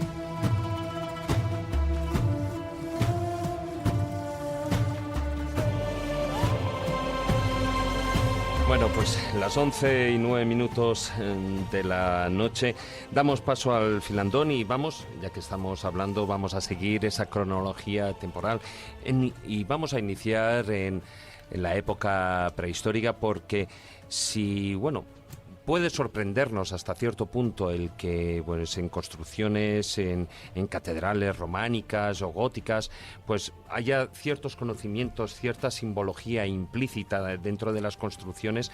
Hasta cierto punto no nos va a sorprender, pero que de repente estemos hablando, como al principio, pues de lugares como Stonehenge o las cuevas Lascaux, etcétera, etcétera, donde hay cierto tipo de, digamos, de arqueología, el que están mostrando que nuestros antepasados de 40.000 años atrás, etcétera, detentaban unos conocimientos científicos y que, sí, ya te veo, Carlos, que estás lanzado. No, es que hay que distinguir una cosa muy importante de cara al debate de ahora. No es lo mismo decir el que en algunos elementos, ahora empezamos si queréis por Lascaux, existan pruebas o indicios de que nuestros antepasados, como estás contando, eran capaces de tener un conocimiento del cielo y matemático mucho más sofisticado de lo que pensamos, que sería una parte, de otra más interesante, o para mí más interesante porque nos aporta más conocimiento, que es la capacidad de los seres humanos actuales para, interpretando las posiciones de determinados restos del pasado, ubicarlos o datarlos en función de la posición astronómica o del cielo en su época o del que supuestamente representarían, que sea, por ejemplo, la famosísima tesis de Orión, por poner un ejemplo más conocido. Con el tema de Egipto. Esos son dos temas diferentes. El primero nos permite, primer caso, descubrir hasta qué punto las civilizaciones antiguas no alfabetizadas eran capaces de tener altos conocimientos de matemática y astronomía, y por otro lado, el saber cómo datar o cómo colocar en su posición correcta determinados tipos de monumentos históricos, basándonos en que en algunos casos son mapas del cielo construidos sobre la Tierra, que es una historia fascinante. Claro, lo que pasa es que, todo parte desde la observación. Claro, sí, por supuesto. Por eso debemos hacer una precisión terminológica. No eran conocimientos científicos lo que ellos tenían, eran conocimientos empíricos. Es decir, la palabra científico está ya asociada a posterior a Newton, que es cuando todo eso se reproduce en laboratorio y empieza a ser sistematizado. No podemos hablar de esos conocimientos científicos, sino empíricos, pero empíricos avanzados, eso sí, claro. Vamos a ver, mira, un dato, aparte de lo que ha citado Carlos, que me parece interesantísimo, es decir, datar determinadas construcciones megalíticas, por ejemplo, en función de la orientación que tenían determinadas estrellas en ese momento, ¿no? Por ejemplo, en el hemisferio norte o en el hemisferio sur, depende de la construcción que estemos hablando. Vale, pero si nos vamos a esos 40.000 años, ya digo, las últimas investigaciones, por ejemplo, que se han hecho con el uranio torio para datar esas pinturas, se sabe, por ejemplo, que en la cornisa cantábrica están las más antiguas, ¿no? Y supera, por supuesto, a las de Lascaux, y estaríamos hablando de las cuevas del Castillo, las cuevas de Altamira, estaríamos hablando entre 35.000 y 40.000 años.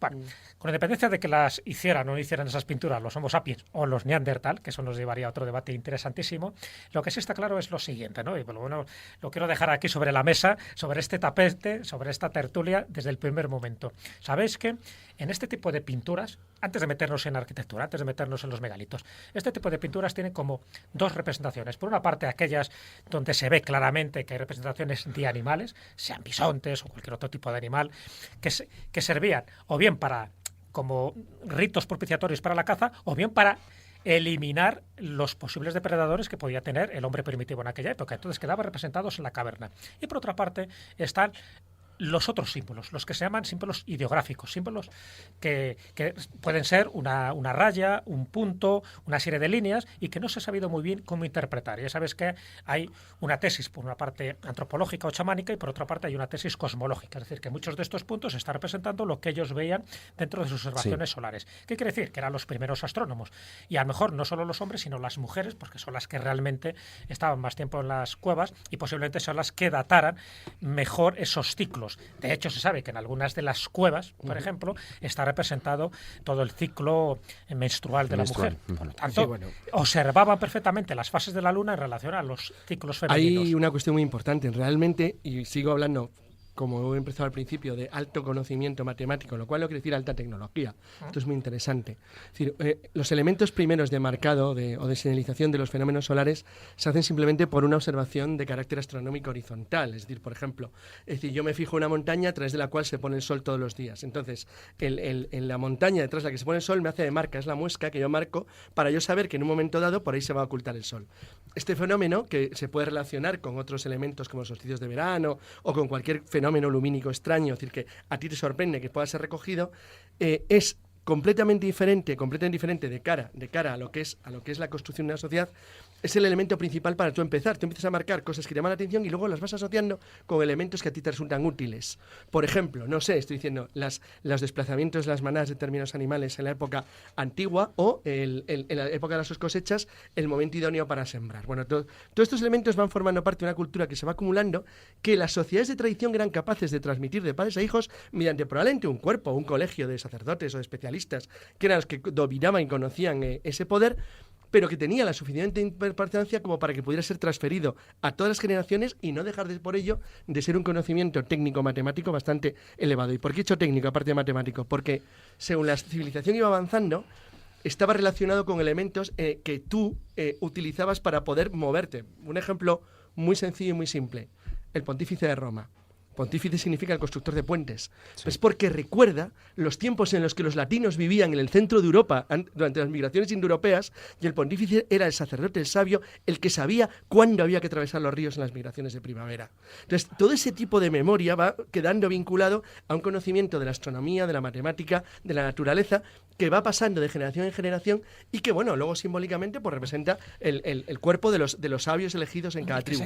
Ese conocimiento lo detectaba el chamán. Claro, efectivamente. Es un sacerdote, pero era el chamán. Que es el que observaba. El que sabía en qué momentos había que cultivar, en qué momentos había que cruzar un determinado río, en qué momentos había que... Claro, pues de eso, a dejarlo marcado en piedra o en una cueva... Y a los petroglifos, por ejemplo. Claro. Hay un caso muy concreto que le hemos citado en algunas ocasiones, que es el caso de la famosa cueva de las Orcas de Zahara de los Atunes, donde una pequeña muesca por la que se cuela el sol va a posarse en un momento dado, hay un montón de símbolos, y va a posarse sobre un símbolo que parece Aries, que es el momento en el que llegan las orcas persiguiendo a los atunes y donde puede empezar la pesca del atún. Es antiquísima la cueva, o sea, y sin embargo ya lo tenían perfectamente reflejado allí. No, por eso digo que, fíjate, estamos hablando de unas épocas muy antiguas, ¿no? Porque luego, para mí, hace 5.000 años es antes de ayer, ¿no? Comparado con lo que estamos hablando ahora, con estas pinturas que estamos hablando de 35.000, 40.000 años. Pero muy interesante las últimas explicaciones que se están dando a este tipo de pinturas. Digo, luego pasamos a otro estadio del mundo prehistórico.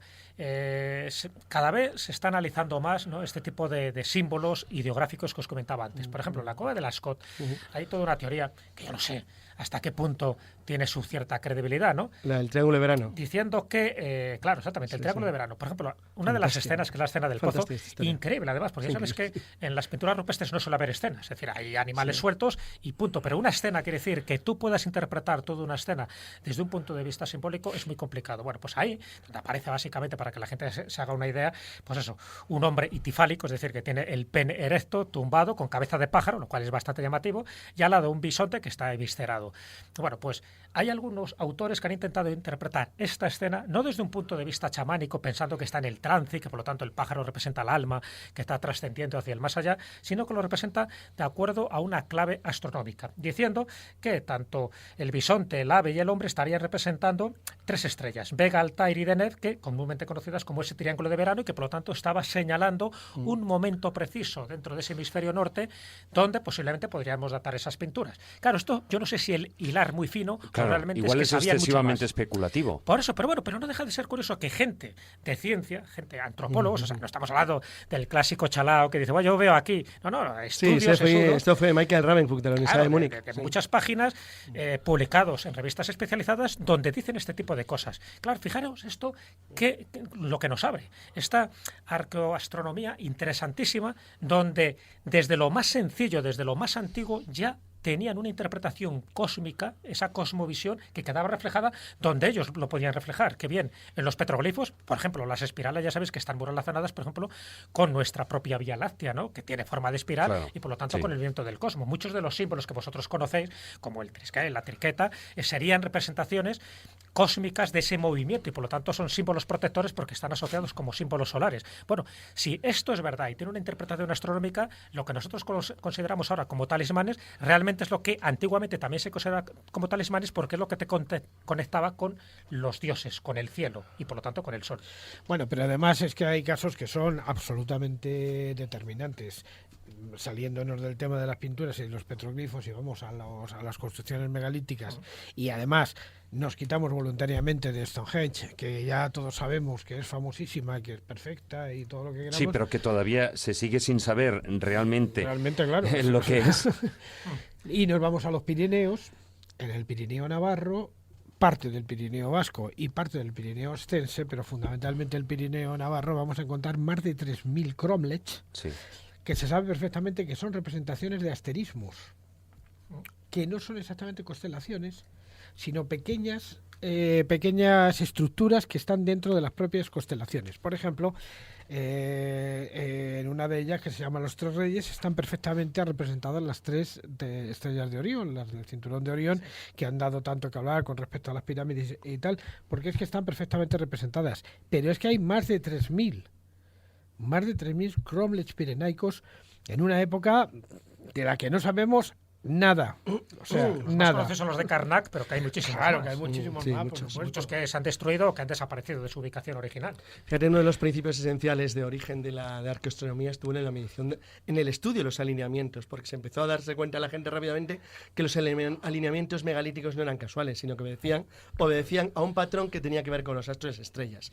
Claro, eso significa saber medir cómo se hacía la orientación por azimut, es decir, el cálculo desde el ángulo norte hasta el horizonte. Entonces, claro, eso significa ya no solamente un cierto nivel de capacidad de observación, sino un cierto nivel de matemática. Es decir, eso sí exige un patrón de medición. Patrón de medición lo podemos llamar como nos dé la gana, pero tenía que tener alguna unidad de medida, que era la unidad probablemente estándar que se utilizaba para alinear y preparar la posición que se deseaba buscar. ¿El por qué lo hacían? Se basaba bien en cosechas, bien en que habían descubierto algún elemento telúrico que nosotros desconocemos, no lo sabemos, pero lo que está claro es que lo hacían, y lo hacían muy bien, y sabían perfectamente lo que hacían. Y por alguna razón que para nosotros nos es desconocido, era esencial, por ejemplo, la civilización megalítica de Europa Occidental. O sea, era esencial, eso formaba parte de la esencia de su cultura, lo necesitaban por algún motivo. Fíjate, uno de los que se dio cuenta, que está considerado como uno de los pioneros, ¿no?, de la arqueoastronomía, fue Alexander Thom. Alexander Thom era un ingeniero británico que en los años 60 se dio cuenta que estos alineamientos megalíticos británicos obedecían a lo que él llama las líneas ley. Esas líneas ley, es decir, que partiendo de ciertos epicentros, no solo de uno, sino de varios, pero luego eran como radiales, es decir, formaban líneas rectas donde veía que claramente conectaba pues, un cromlech con un túmulo funerario, con un menhir, con un dolmen, es decir, todo eso, y que luego incluso a lo mejor ya no había dólmenes, pero sí había un templo católico o un templo cristiano porque se había superpuesto sobre un templo megalítico. Entonces, claro, se dio cuenta que no podía ser casual. Él coge un mapa, cosa que no tenían nuestros antepasados, y empieza a hacer líneas y ve que hay determinados lugares que son, vamos a llamarlos, como epicentros mágicos o sagrados. Uno sería Stonehenge, por ejemplo, y de ahí salen como distintas leyes, líneas radiales que conectan otro tipo de templos. Dice, qué curioso, eso no puede ser casual. Claro. Y a partir de ahí mucha gente empezó, como Gerald Hawkins, por ejemplo, un astrónomo, empezó a darse cuenta de que además ya no solo formaban líneas rectas, sino que también tenían unas direcciones astronómicas concretas, relacionadas normalmente con el solsticio de verano. Imaginaros lo que significaba eso desde el punto de vista cultural de hace miles de años. Esto es como, porque esto es mucho más sofisticado todavía, que sería el caso de las espirales de Luke. La posibilidad de que determinados tipos de lugares de la Europa ancestral, pre-indoeuropea, es decir, antes de la llegada de los indoeuropeos desde el este, marcaran lugares sagrados generando espirales sobre los mapas del mapa europeo. Algo realmente extraño, porque significa un conocimiento que no sabemos para qué, pero que es bueno, es verdad, luego hay quien hizo la asociación, por ejemplo, Charpentier, que no está tan claro, con el dios Luc, uno de los dioses tradicionales ligures y celtas. Pero aunque eso no sea tan claro, porque es un periodo más moderno, sí parece que representa algo más antiguo que tiene que ver con determinados tipos de caminos o de posiciones que los antiguos eran capaces de señalar. Sería el caso de la existencia de un camino primordial anterior al cristianismo, en el Camino de Santiago, por ejemplo. Sí. Es decir, el camino hasta la Finisterre. Bueno, hoy día sí que sabemos perfectamente que el trazado de la Vía Láctea, que coincide con el camino francés, o bueno, con ciertas variantes, que sería el camino jacobeo, ya era recorrido en tiempos mucho más antiguos. Había un camino anterior, que era el camino Calisianus, que llevaba justamente a la zona, porque es que llevó al propio Augusto hasta las Islas Cíes. O sea, era un camino recorrido ya desde tiempos muy antiguos y además que coincide curiosamente, y es eso lo que quiero incidir, con el borde de la glaciación. Algo tiene que ver. Claro, ahí yo también quería ir a parar porque independientemente de, digamos, de esas creencias en los dioses en que vivían y estaban en las estrellas, también esas líneas podían marcar una serie de por una parte, o fenómenos astronómicos o incluso algo mucho más prosaico, es decir, por ejemplo, la época en por ejemplo, de migraciones de animales o una época de lluvias, esa es la teoría etcétera. La teoría de Juan Ignacio básicamente es esa, es la teoría de que los retrocesos campos de hielo marcaban los límites de la barrera que los seres humanos podían recorrer. Hablo de una humanidad en Europa formada por unos pocos miles de seres humanos, muy pocos, que encima la última glaciación debió ser terrorífica para el género humano y debió acabar con una parte notable de la humanidad. Durante miles de años no se podía avanzar hacia el norte porque los campos de hielo lo impedían. Según fueron retrocediendo, generaba líneas paralelas que luego iban generando círculos en torno a las zonas de cadena montañosa de Europa Central donde el hielo permanecía. Eso es una explicación razonable, pero esto va mucho más allá. Esto les hizo aprender a marcar los lugares por una observación astronómica muy clara. Una observación astronómica, como he dicho, hacían sobre el horizonte, sobre un elemento horizontal, dado que carecían de elementos ópticos. Bueno, eso sería tu historia. Pero en principio vamos a quedarnos en que no tenían elementos ópticos de comprobación y que sin embargo sí les permitía el tener porque eso exigía un cuerpo de conocimiento, algo que tú puedas transmitir. Y eso exige un colegio de gente preparada para que ese conocimiento no se pierda. Y seguimos hablando de gente que no tenía escritura. Pero a lo mejor el marcar en piedra los lugares les significaba mucho. Bueno, toda la geografía española, sobre todo en la provincia de León, en los alrededores, porque ahí la concentración es máxima en los alrededores del Teleno y de la Quiana, y en la parte de Extremadura, fundamentalmente en más sitios, desde luego, posiblemente también en las costas de Almería, pero en el Bierzo y en la Somoza, los petroglifos que indican constelaciones es que en cada piedra hay uno, o sea, claro, es un mapa, los que estudió Rosso de Luna.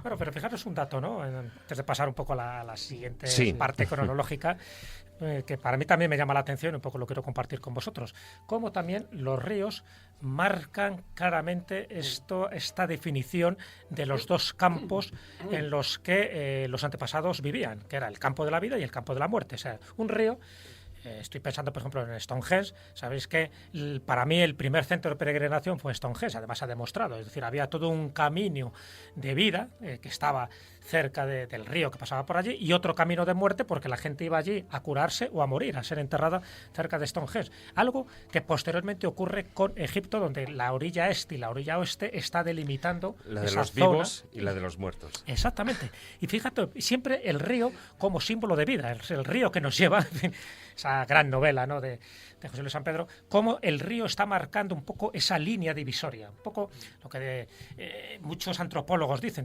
siempre hay límites un poco entre el más acá y el más allá, entre los dioses y entre los hombres, entre lo visible y lo invisible. Bueno, pues los ríos a nivel astronómico también están marcando esa zona de penumbra, esa zona que solo está dedicada a los muertos y por lo tanto a los rituales funerarios, y aquella otra zona que está dedicada a los vivos y por lo tanto la arqueología, los monumentos están directamente relacionados en función de qué zona del río, en qué parte del río te estés hallando.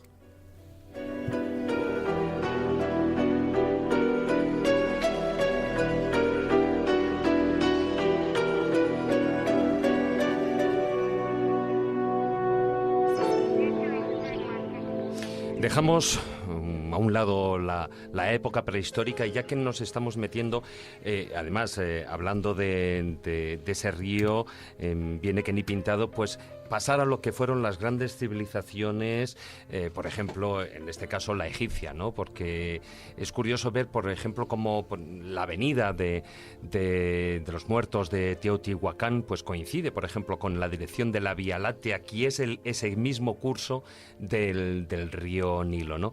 Ese río Nilo, pues que viene a ser esa columna vertebral de Egipto. Teotihuacán, cuidado. No, pero evidentemente... No, el río Nilo evidentemente en Egipto, pero que coincide igual como columna vertebral, como esa Vía Láctea que también es utilizada posteriormente en otros lugares del mundo y en otras civilizaciones.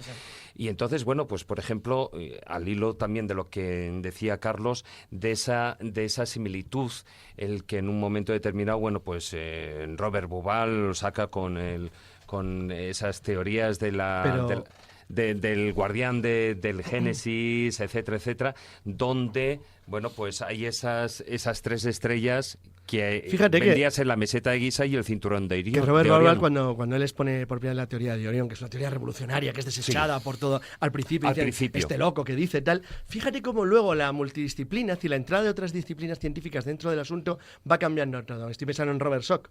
Cuando Robert Schoch está de viaje en Egipto y se da cuenta, como geólogo que es de una universidad americana, que porras, aquí en la Esfinge ha llovido durante miles de años, tiene marcas de incisión de lluvia. Entonces empieza a hacer su propia teoría sobre la estructura de la Esfinge y, claro, se va dando cuenta que eso coincide con la posición astronómica del cielo reflejado en la teoría de Orión de Bauval, que se refieren ambos a un periodo muy anterior al que la historiografía oficial determina como formación de la Esfinge de las pirámides. Porque además esa teoría lo que está marcando ya no solo son unos conocimientos astronómicos, sino es lo que tú aludías la al representación principio. del cielo es otras cosas.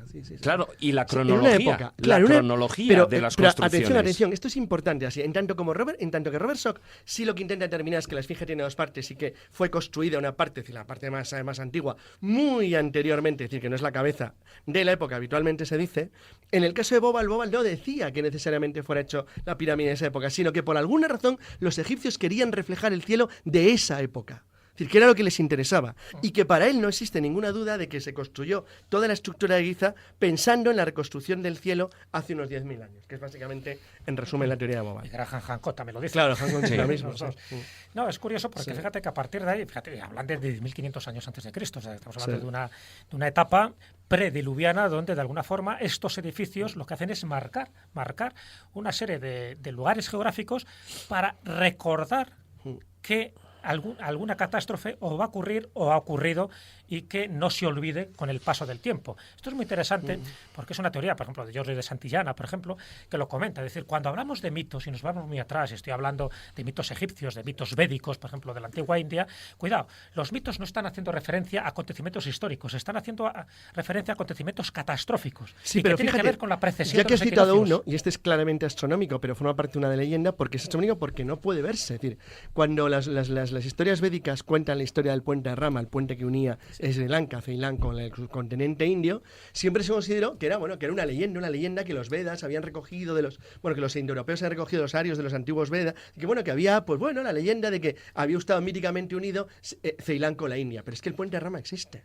El puente de Rama se hundió en la última glaciación. Es decir, se hundió bajo el mar hace un tiempo relativamente corto. Y se conoce, basta con cualquiera que quiera internet y decenas de fotografías donde se ve perfectamente que el puente de Rama es visible perfectamente desde el espacio y desde el aire a gran altitud. Se ve perfectamente que era una franja de tierra que unía Ceilán con la India, que fue conocida por seres humanos, que se hundió al subir las aguas después de la última glaciación. Bueno, pues esas cosas, es decir, claro, significa que la memoria genética, no genética, la memoria de los seres humanos llega mucho más lejos de lo que nosotros a veces creemos. Y que la única forma de preservarlo es en piedra. Claro. Es decir, si tú has dejado algo, imagínate que nuestros antepasados sí que se hubieran escribir y lo hubieran dejado en cortezas de árboles, eso ha desaparecido. Por lo tanto, si eran inteligentes y lo eran, para que se preservara lo tenían que dejar en piedra. De hecho, imaginaros, todo nuestro mundo digital se perdería ahora mismo. Claro, pero fijaros un detalle más, ¿no? Además de estas orientaciones, de estos que estamos comentando, que me parece fascinante, que lo puedas orientar cronológicamente, ¿no? Un determinado monumento justo en la fecha en que lo hicieron para que se recordara algo. La curiosa es qué se intenta recordar. Eso es lo que yo creo que hemos perdido. Desde mi punto de vista, yo creo que tiene que ver con determinados acontecimientos catastróficos donde la humanidad sufrió de lo lindo, ¿no? Por eso se da siempre en esas etapas, como hablábamos de los 40.000 años, de los 12.000, de los 5.000, el 3.000 antes de Cristo, por ejemplo, es una constante prácticamente en todas las culturas, que algo pasó, ¿no? Bueno, fijaros que cuando hablamos de estos monumentos, de estos templos sagrados, no lo olvidemos, son templos dedicados a la divinidad, ¿no? Lo llamemos como lo llamemos. Tenían 2 factores para mí también importantes. Uno de ellos, ya lo hemos dicho, ¿no? Que es la alineación o la orientación astronómica que podía tener. Los otros 2 es el sonido y la luz. ¿A qué me refiero con ello? Quiere decir que estaban orientados hacia una determinada, vamos a llamarlo estrella, en este caso sería el Sol, por lo de los solsticios y los equinoccios, para que alumbrara el Sancta Sanctorum, es decir, lo más importante del templo, en una fecha determinada. Ya que estamos hablando de la tradición cultura, que ha seguido durante toda la Edad Media. Claro, y que luego ha seguido. Sí, claro. Por lo tanto, ya no consiste en orientarlo para decir, bueno, vamos a orientarlo en las cuatro direcciones, que es lo básico. Decir, vale, pues ya está, pues es un templo que está orientado de este a oeste y de norte a sur. No, van buscando otro tipo de orientación, y es que en un momento determinado, que puede ser o bien los dos solsticios o bien los dos equinoccios, un rayo de luz entre e incida sobre un determinado lugar o figura u objeto. En el caso de Abu Simbel, sabéis perfectamente el fenómeno solar que se produce. Sí, yo he estado allí en dos ocasiones. Y que no es en los equinoccios ni en los solsticios. Es en febrero y en el 22 octubre. de febrero y el 22 de octubre. Claro, ¿pero por qué? ¿Por qué esas fechas? Porque no tiene nada que ver con esto que estamos hablando. Pero claro, es que tiene una explicación referente a las épocas de la cosecha y de la siembra. O la coronación y cumpleaños de Ramsés II, que es el que hizo el templo. Coinciden, dicen. Claro, bueno, lo que sí que es curioso, ahí en Abu Simbel, bueno, el fenómeno se da, yo la última vez que lo vi era a las 6 de la mañana, es el acto mágico, tú ves que de repente sale el sol y empieza a cruzar todo lo que es toda la longitud del templo, y ese haz de luz primero toca el rostro de piedra de Ramsés, luego posteriormente el fenómeno se va moviendo y entonces el sol atraviesa, bueno, pues esos 60 metros que tiene el templo. Primero da en digamos, la entrada hasta llegar al Santorum.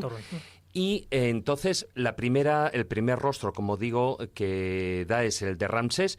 Luego, posteriormente, hay 3 estatuas más que alumbran las 2 siguientes, que es el primero, bueno, Amon-Ra, Ramsés II divinizado y Ra Orajti, o sea, el sol, ¿no? Sí. Pero a la 4ª estatua nunca llega, claro, porque es Petah, que es el dios de la creación y el dios de la oscuridad, el dios de la magia y el dios de la oscuridad. Además está hecha de una manera, pero fijaros, es curioso porque este fenómeno del 22 de febrero lo que marcaba en el antiguo Egipto era el inicio de la estación de la cosecha, la estación de Shemú. Y el 22 de octubre, que es la otra fecha, que es el comienzo del mes del Bert, que es la estación de la siembra, el mes de Peret. Con lo cual, eso además, bueno, se afirma, porque no se tiene constancia escrita de que coincidía con el cumpleaños y el aniversario de la coronación de Ramsés II. Pero bueno, con independencia de lo que coincida, fijaros un poco en el efecto estremecedor que podía originar ese fenómeno lumínico justo en esas 2 fechas. Que se vaya iluminando, ¿no?, como si fuera un foco, esos 3 dioses, y que el cuarto, que es un dios primigenio, que es el dios Petah, el dios de la oscuridad, permanezca en penumbra, está claro que no era casual. Ese tipo de fenómenos lumínicos para mí es lo que me llama la atención, porque no solo conocían perfectamente las orientaciones astronómicas, sino que conocían perfectamente la significación para asombrar a los fieles. Exactamente. Y no solo ocurre ahí, sino en la antigua Grecia, en la antigua Roma, donde, ya digo, los 2 elementos, tanto el sonido como la luz, porque luego el sonido sabemos perfectamente las propiedades acústicas que tenían algunos templos y cómo se usaban esas propiedades acústicas para generar, pues, determinados estados alterados de conciencia o sencillamente lugares oraculares. Estoy pensando, por ejemplo, en Halsaflieni, en ese hipogeo que está en Malta, donde el sonido cumple una labor fundamental para asustar y para estremecer el sonido era mucho más importante de lo que hoy creemos en casi todos los elementos de la vida. Estaba pensando ahora mismo en los estandartes romanos de dragón. Los dracos sonaban con el viento, tenían un dispositivo en la boca que cuando el viento los daba hacían ruido, aullaban. Oías aullidos enormes a lo largo de todas las líneas de estandarte. Entonces esas cosas se han perdido, pero en realidad en su época debían de impactar mucho más. En cuanto a la luz, la Edad Media siguió igual. En España hay un montón de ejemplos. Bueno, el que ha contado Juan Ignacio. Es que a cualquier templo románico le puedes encontrar un fenómeno lumínico y algunos son famosos. Aquí, por ejemplo, San Juan de Ortega. Sí, es muy bonito. Santa Marta de Tera, que es menos conocido, claro, y que también se da en los equinoccios. Pero fijaros, muy curioso, ya que hemos citado a estos 2 templos, ¿no? San Juan de Ortega, que forma parte del Camino Jacobeo, muy bonito, y que además tiene mucho que ver con un santo constructor y por tanto pontífice, igual que era Santo Domingo de la Calzada. Muy interesante, porque son 2 santos, los 2 santos que se les atribuye también las facetas de constructor. Sí, claro, son los que crean civilización y los que abren camino. Exactamente, y además que tiene que ver un poco con el juego de la oca, y en el juego de la además hay 2 puentes. El juego de la oca es el juego primordial de la vida, está claro. Bueno, pues en el caso de Santa Marta de Tera se da el mismo fenómeno equinoccial, pero a distintas horas. Es decir, en el caso de San Juan de Ortega se da en el poniente, es decir, cuando ya está atardeciendo, y sin embargo en Santa Marta de Tera, para que tú puedas apreciar el fenómeno donde un rayo de luz incide sobre un determinado capitel, tiene que ser por la mañana. Es decir, qué curioso, ¿no? En dos lugares, que bueno, hay muchos más lugares, lo que pasa es que en estos son de los que tenemos constancia, pero constancia desde hace muy poco tiempo, desde los años 80 para acá. Hace pocos días hemos estado en un sitio que también tiene un fenómeno lumínico que yo en concreto lo desconocía, y sin embargo en Sepúlveda parece ser que sucede algo así. Claro, sí, pero fíjate, es de la Virgen de la Peña, pero cuando ocurre es el 15 de agosto, también otra fecha mariana por excelencia, ¿no? Pero estos, por ejemplo, no están documentados, pero el del Escorial sí está documentado. Se hizo adrede que el rayo de sol al atardecer fuera al sagrario, o sea... Pero bueno, pero es que el Escorial tiene incluso trucos. Tú sabes que hay un rayo de sol que ilumina el reloj de sol, para que todos los relojes se coloquen a la hora de ese. Claro, efectivamente. De todas formas, de lo que no cabe duda es que este tipo de fenómenos, que lo conocían esos sacerdotes astrónomos de la época, los poseedores de ese conocimiento, los utilizaban evidentemente también para adquirir poder y para utilizar ese poder, esos conocimientos para subyugar a las masas. Es el caso de los eclipses, por ejemplo, ¿no? Claro, cuando ellos sabían que iba a venir un eclipse, lo utilizaban como en la película Faraón. Eso es muy interesante, ¿no? porque, por cierto, los eclipses, los fenómenos ocasionales, sirven también para datar fechas. Han servido multitud de veces para que los astrónomos actuales sepan cuándo se produjo un fenómeno. Bueno, y uno de esos fenómenos lumínicos y tal, que no debemos pasar por alto, es la vidriera de San Apolinar de Chartres. Ese es importantísimo, que va a un clavo que justamente está en la única baldosa que no cuadra con las demás, y que dicen que fue hecho para afinar los relojes, pero vaya usted a saber. Un poco lo que os decía de la escenografía, como también lo sabían las culturas mesoamericanas, acordaros, además es un fenómeno que se puede apreciar hoy, cualquiera que vaya a Chichén Itzá para ver, por ejemplo, la pirámide del Castillo, la pirámide de Kukulcán. Si tú das una palmada, o cualquier sonido estridente, verás que se reproduce lo que ellos dicen que es el canto del quetzal. El quetzal ya sabéis que es un pájaro sagrado dentro de la cultura maya. Y es cierto que se produce. Cuando tú das esa palmada, se produce como un gorjeo de un pájaro que se asimila al quetzal. Y además tiene que ser justo enfrente de la escalinata de esa gran pirámide, que tiene también unos efectos lumínicos en el equinoccio. Ya sabes que el sol va haciendo un zigzagueo que parece que es la serpiente. La serpiente va moviéndose. O de Quetzalcóatl. Nada es casual en este caso. Pero claro, imaginaros ese sonido. En el momento que se hacía una ceremonia sagrada, ya no quiero pensar, por ejemplo, en el Inti Raymi, por ejemplo, en las culturas andinas, cómo el sol funcionaba para fenómenos lumínicos, pero luego para fenómenos solares, cuando el sonido, es decir, a través de una serie de flautas o de instrumentos que eran pues con un sonido vivo, agudo, casi siempre eran tambores, timbales, ese sonido estaba totalmente estructurado para que se hiciera delante de un determinado edificio, en este caso, por ejemplo, delante de la pirámide de Kukulcán, porque las gradas lo que hace es que crea una refracción del sonido. Lo mismo que ocurre, por ejemplo, con el templo, con el Teatro de Epidauro, en Grecia. El Teatro de Epidauro, hoy se sabe, por ejemplo, que a 70 metros de altura tú puedes escuchar perfectamente un siseo, un susurro que se está produciendo en la orquesta, que es decir, en el teatro, ¿no? en el lugar donde se producían las actuaciones. ¿Por qué? Hoy se sabe que el secreto estaba en las gradas. Entonces, ese tipo de gradas escalonadas es lo que hacía que reverberara el sonido de tal manera que los graves quedaran totalmente anulados y solo se oyeran los agudos hasta que llegara a los últimos lugares. No hace guarda mucho en las cúpulas. No hace falta que os vayáis tan lejos. En el mismo anfiteatro de Segóbriga, en la provincia de Cuenca, el fenómeno acústico es tremendo, es brutal. Porque estaba hecho... ¿Por qué? Porque siempre el sonido ha tenido una función catártica, pero sobre todo el sonido, digamos, ordenado, el canto. El canto, más o menos anárquico, más o menos estructurado. Siempre ha tenido una función catártica, que es la de, precisamente, hacer una apuesta colectiva por un estado de alteración de conciencia individual y colectiva a la vez. De hecho, el término armonía, o el término que viene pitagórico armonía, hace referencia a los cantos, a los peanes que se cantaban en honor de Apolo.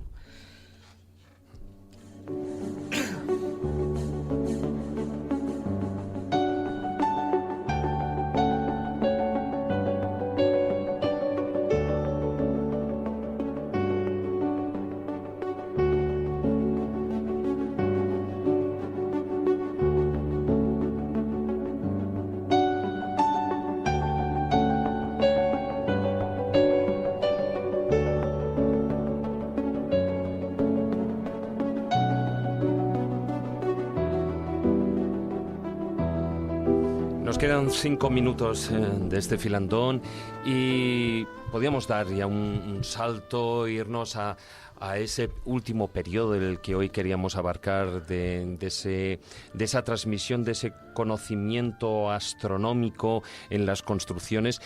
Y hay un momento que es fundamental, y es ese momento que es la transición entre el románico y el gótico, en el que, bueno, pues hay una serie de simbología y por ejemplo, a micro cerrado lo estamos diciendo, hay la iglesia de San Denis o en la catedral.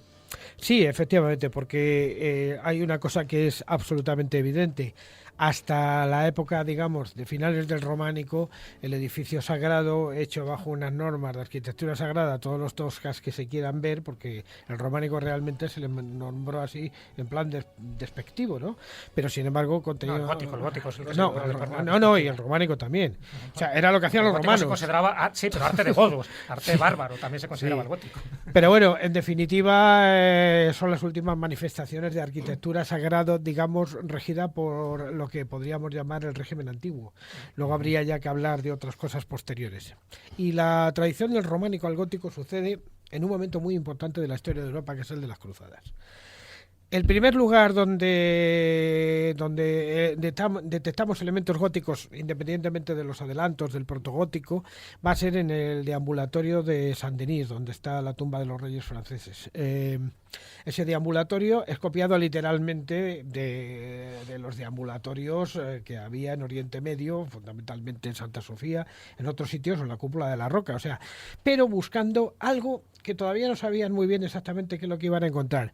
Y de repente a alguien se le ocurre que lo que hay que hacer es aligerar las paredes. ¿Para qué? Para que entre la luz. Porque volvemos al elemento luz.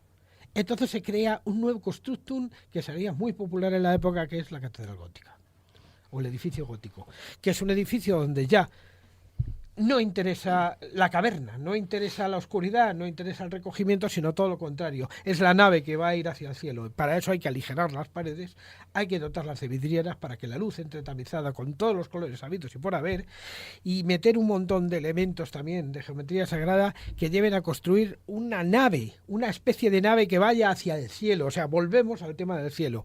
Y además, como sabéis, muchas de ellas por dentro y por fuera. Claro, por dentro y por fuera. Los pináculos, las cúpulas. Sí, los argotantes, lógicamente, porque para eliminar la tensión superficial de las paredes habría que colocar algunas cosas. Pero es que esos edificios prodigiosos, que nadie sabe cómo se sustentan, realmente fueron hechos adrede como naves que iban hacia el cielo y además, según algunas teorías, como ya sabéis, siguiendo algunas constelaciones, como por ejemplo en Francia parece que cumplen, digamos, la geografía de la constelación de Virgo, y en España, al parecer, también, según la teoría de Vanessa Redondo, de una compañera nuestra. De alguna manera, algo de eso se estaba buscando. ¿Por qué?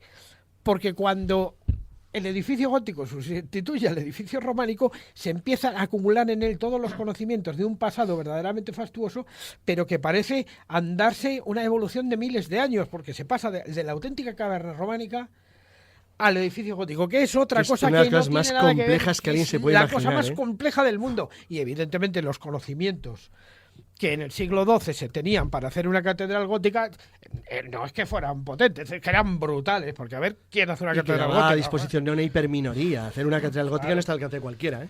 Hombre, en Francia, pues eso, la catedral de Reims, etcétera, etcétera. En lo que comentabas, en el suelo, pues está esa constelación de Virgo. Sí, pero en otros lugares del planeta, pero estamos hablando en Europa, pero fuera de Europa, también se producían ese tipo de... reflejaban esas constelaciones. Sí, los templos de Angkor Wat, por ejemplo, dicen que es la constelación del dragón. Ya lo comentamos en su momento cuando lo dedicamos a Camboya, ¿no? La tesis de Louis Charpentier es la más conocida, incluso también sirvió de base para una de las novelas de Javier Sierra. Y Charpentier decía que la catedral de Reis, de Chartres, de Amiens, pues reproducían esa constelación de Virgo, ¿no?, en el suelo. Pero fijaros, un dato que a mí me parece interesante, además a mí me deja fascinado cada vez que entro en una catedral gótica. La catedral gótica, desde mi punto de vista, es un instrumento tecnológico de alto nivel. Sí, estoy de acuerdo. Además de las implicaciones religiosas de altísimo nivel. Fijaros, cuando se construye una catedral gótica se hace perfectamente con la alineación, pero también para que sirva de amplificación del ritual sagrado que allí se hace, que llamamos misa. pero es un ritual sagrado. ¿Qué quiere decir? Me explico. Fijaros, lo que rompió esa armonía, es decir, esa especie de núcleo energético, ¿no?, que se da en los momentos claves, cuando se celebra la misa mayor, a las 12, pero a las 12 en hora solar, es justo cuando el sol está en la perpendicular. Es decir, lo que rompe ese fluir de las energías, ¿sabéis cuál es? Algo que se construye posteriormente. ¿Qué es el trascoro? El trascoro posterior, que fueron posteriores. Entonces, eso ya rompe esa armonía, esa vibración, ese equilibrio que debería tener una catedral gótica, porque por entonces lo que era el pasillo central, la nave central, estaba totalmente diáfana y llegaba ¿hacia dónde? Hacia el altar. En el altar, donde estaba todo el retablo, con toda la simbología que tiene el retablo, pero fijaros que el altar tenía que estar justo encima de la cripta y justo debajo de la cúpula. Claro. Encima de la cúpula estaba la cruz. Es decir, recogía las energías cósmicas de ese momento, es decir, de las 12 de hora solar, y recogía las energías telúricas de la cripta, del subsuelo.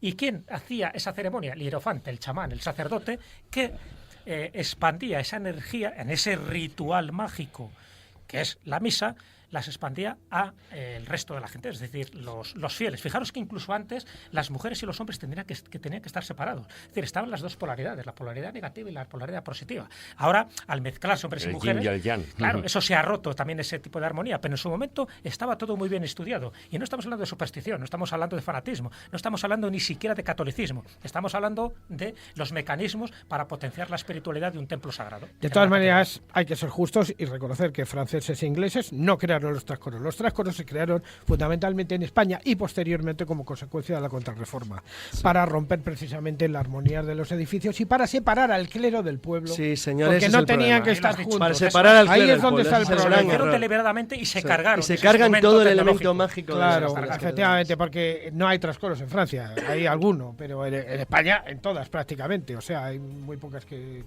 no tengan. Bueno, Mallorca, por ejemplo. El tema, por supuesto, daría muchísimos de sí, y de hecho, bueno, ya lo hemos alargado hasta lo que es el periodo gótico, a conocimiento de que nos iba a faltar el tiempo, ¿no?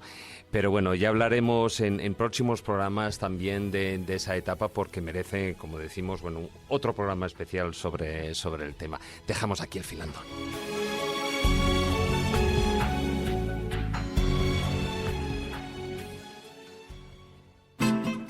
La escóbula de la brújula. La escóbula de la brújula.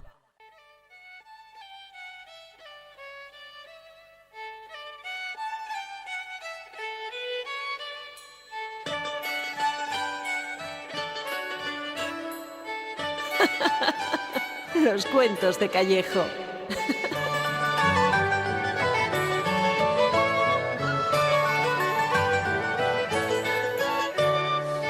Bueno, Jesús, antes me comentabas que el tema o el título del cuento que nos traías era Arreglando el Mundo, y lo primero que se me ha pasado a mí por la cabeza es, pues buena falta que nos hace, ¿eh? Por eso lo he traído. De alguna forma tiene que ver con lo que hemos tratado, pero bueno, yo creo que tener la fórmula para arreglar el mundo nunca nos viene mal. Y ya sabéis que en este tipo de cuentos está concentrado, ¿no?, mucha de esa información ancestral que se transmite, pues eso, de forma a veces infantil en este tipo de cuentos. Fíjate que este es un cuento que se ha atribuido erróneamente a Gabriel García Márquez y sin embargo es de Cristian Urzúa Pérez, un chileno, y que lo tituló así, Arreglando el Mundo, y ya verás qué moraleja más interesante.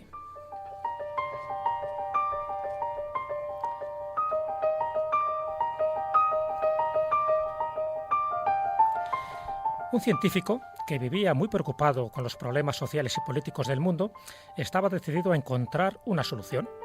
Pasaba días en su laboratorio en busca de respuestas.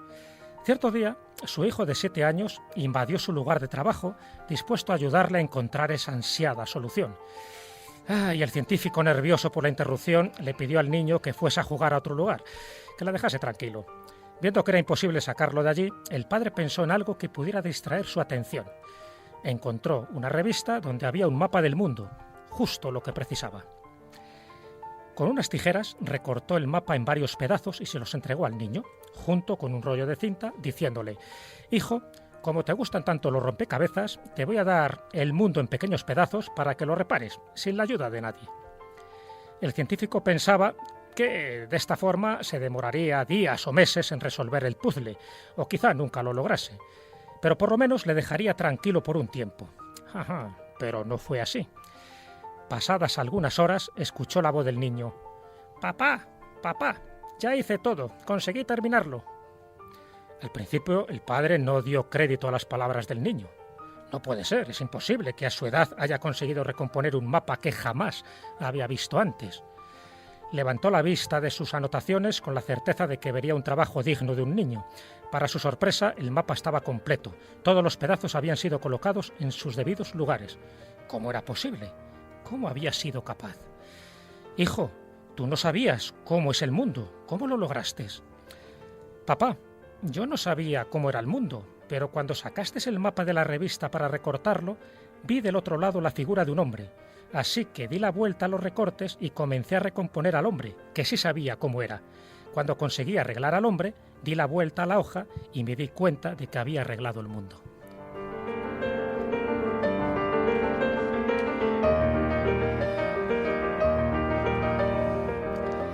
Bueno, esto no necesita moraleja, ¿eh? ¿Qué te parece, no?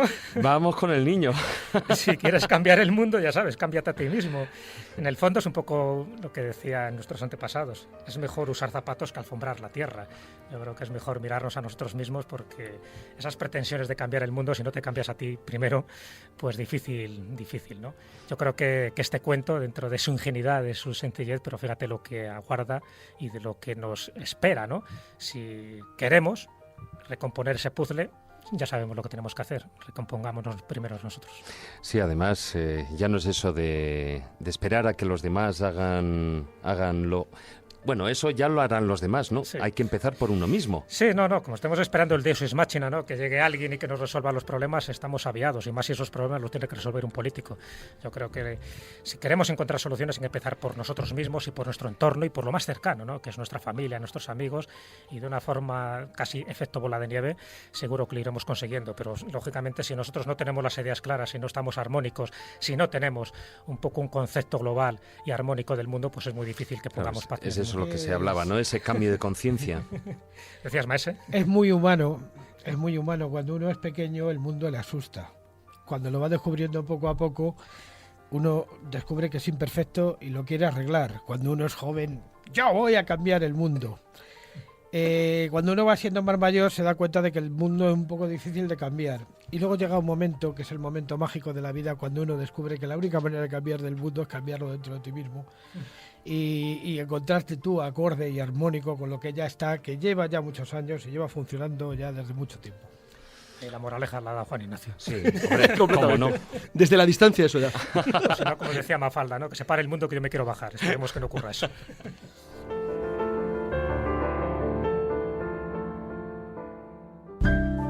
La escóbula de la brújula.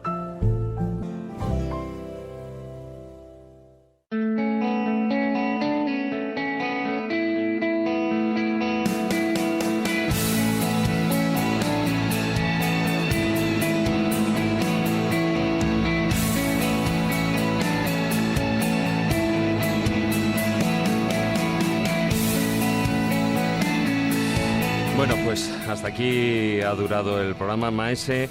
Hoy te despido a ti primero porque, vamos, es que has puesto la guinda en los cuentos de Callejo. Es que yo ya estoy empezando a estar un poquito amojamado y eso da mucho apresto, mucho. Bueno, si dices amojamado, oye, cualquier día te empiezo a estudiar yo a ti, ¿no? Por aquello de que estudio las momias, pues, oye, de la mojama a las momias... Ya procuraré yo darte trabajo. Bueno, de momento te tendría que deshidratar mucho, ¿eh? Porque esa cupela no se hace así. Tú no te metas con mi barriga, que las barbas de tu vecino voy a pelar. Muy buenas noches, Maese. Hasta luego. Muy buenas noches, Carlos.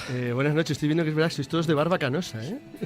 Bueno, y tú barbilampiño, ¿no? Exacto, soy el único que se afeita.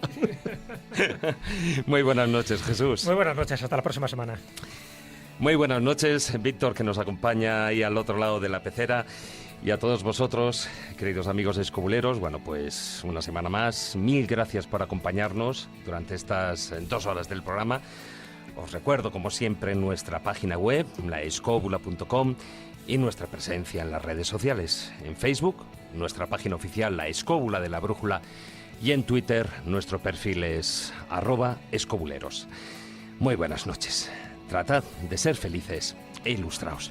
Hasta la próxima semana, amigos.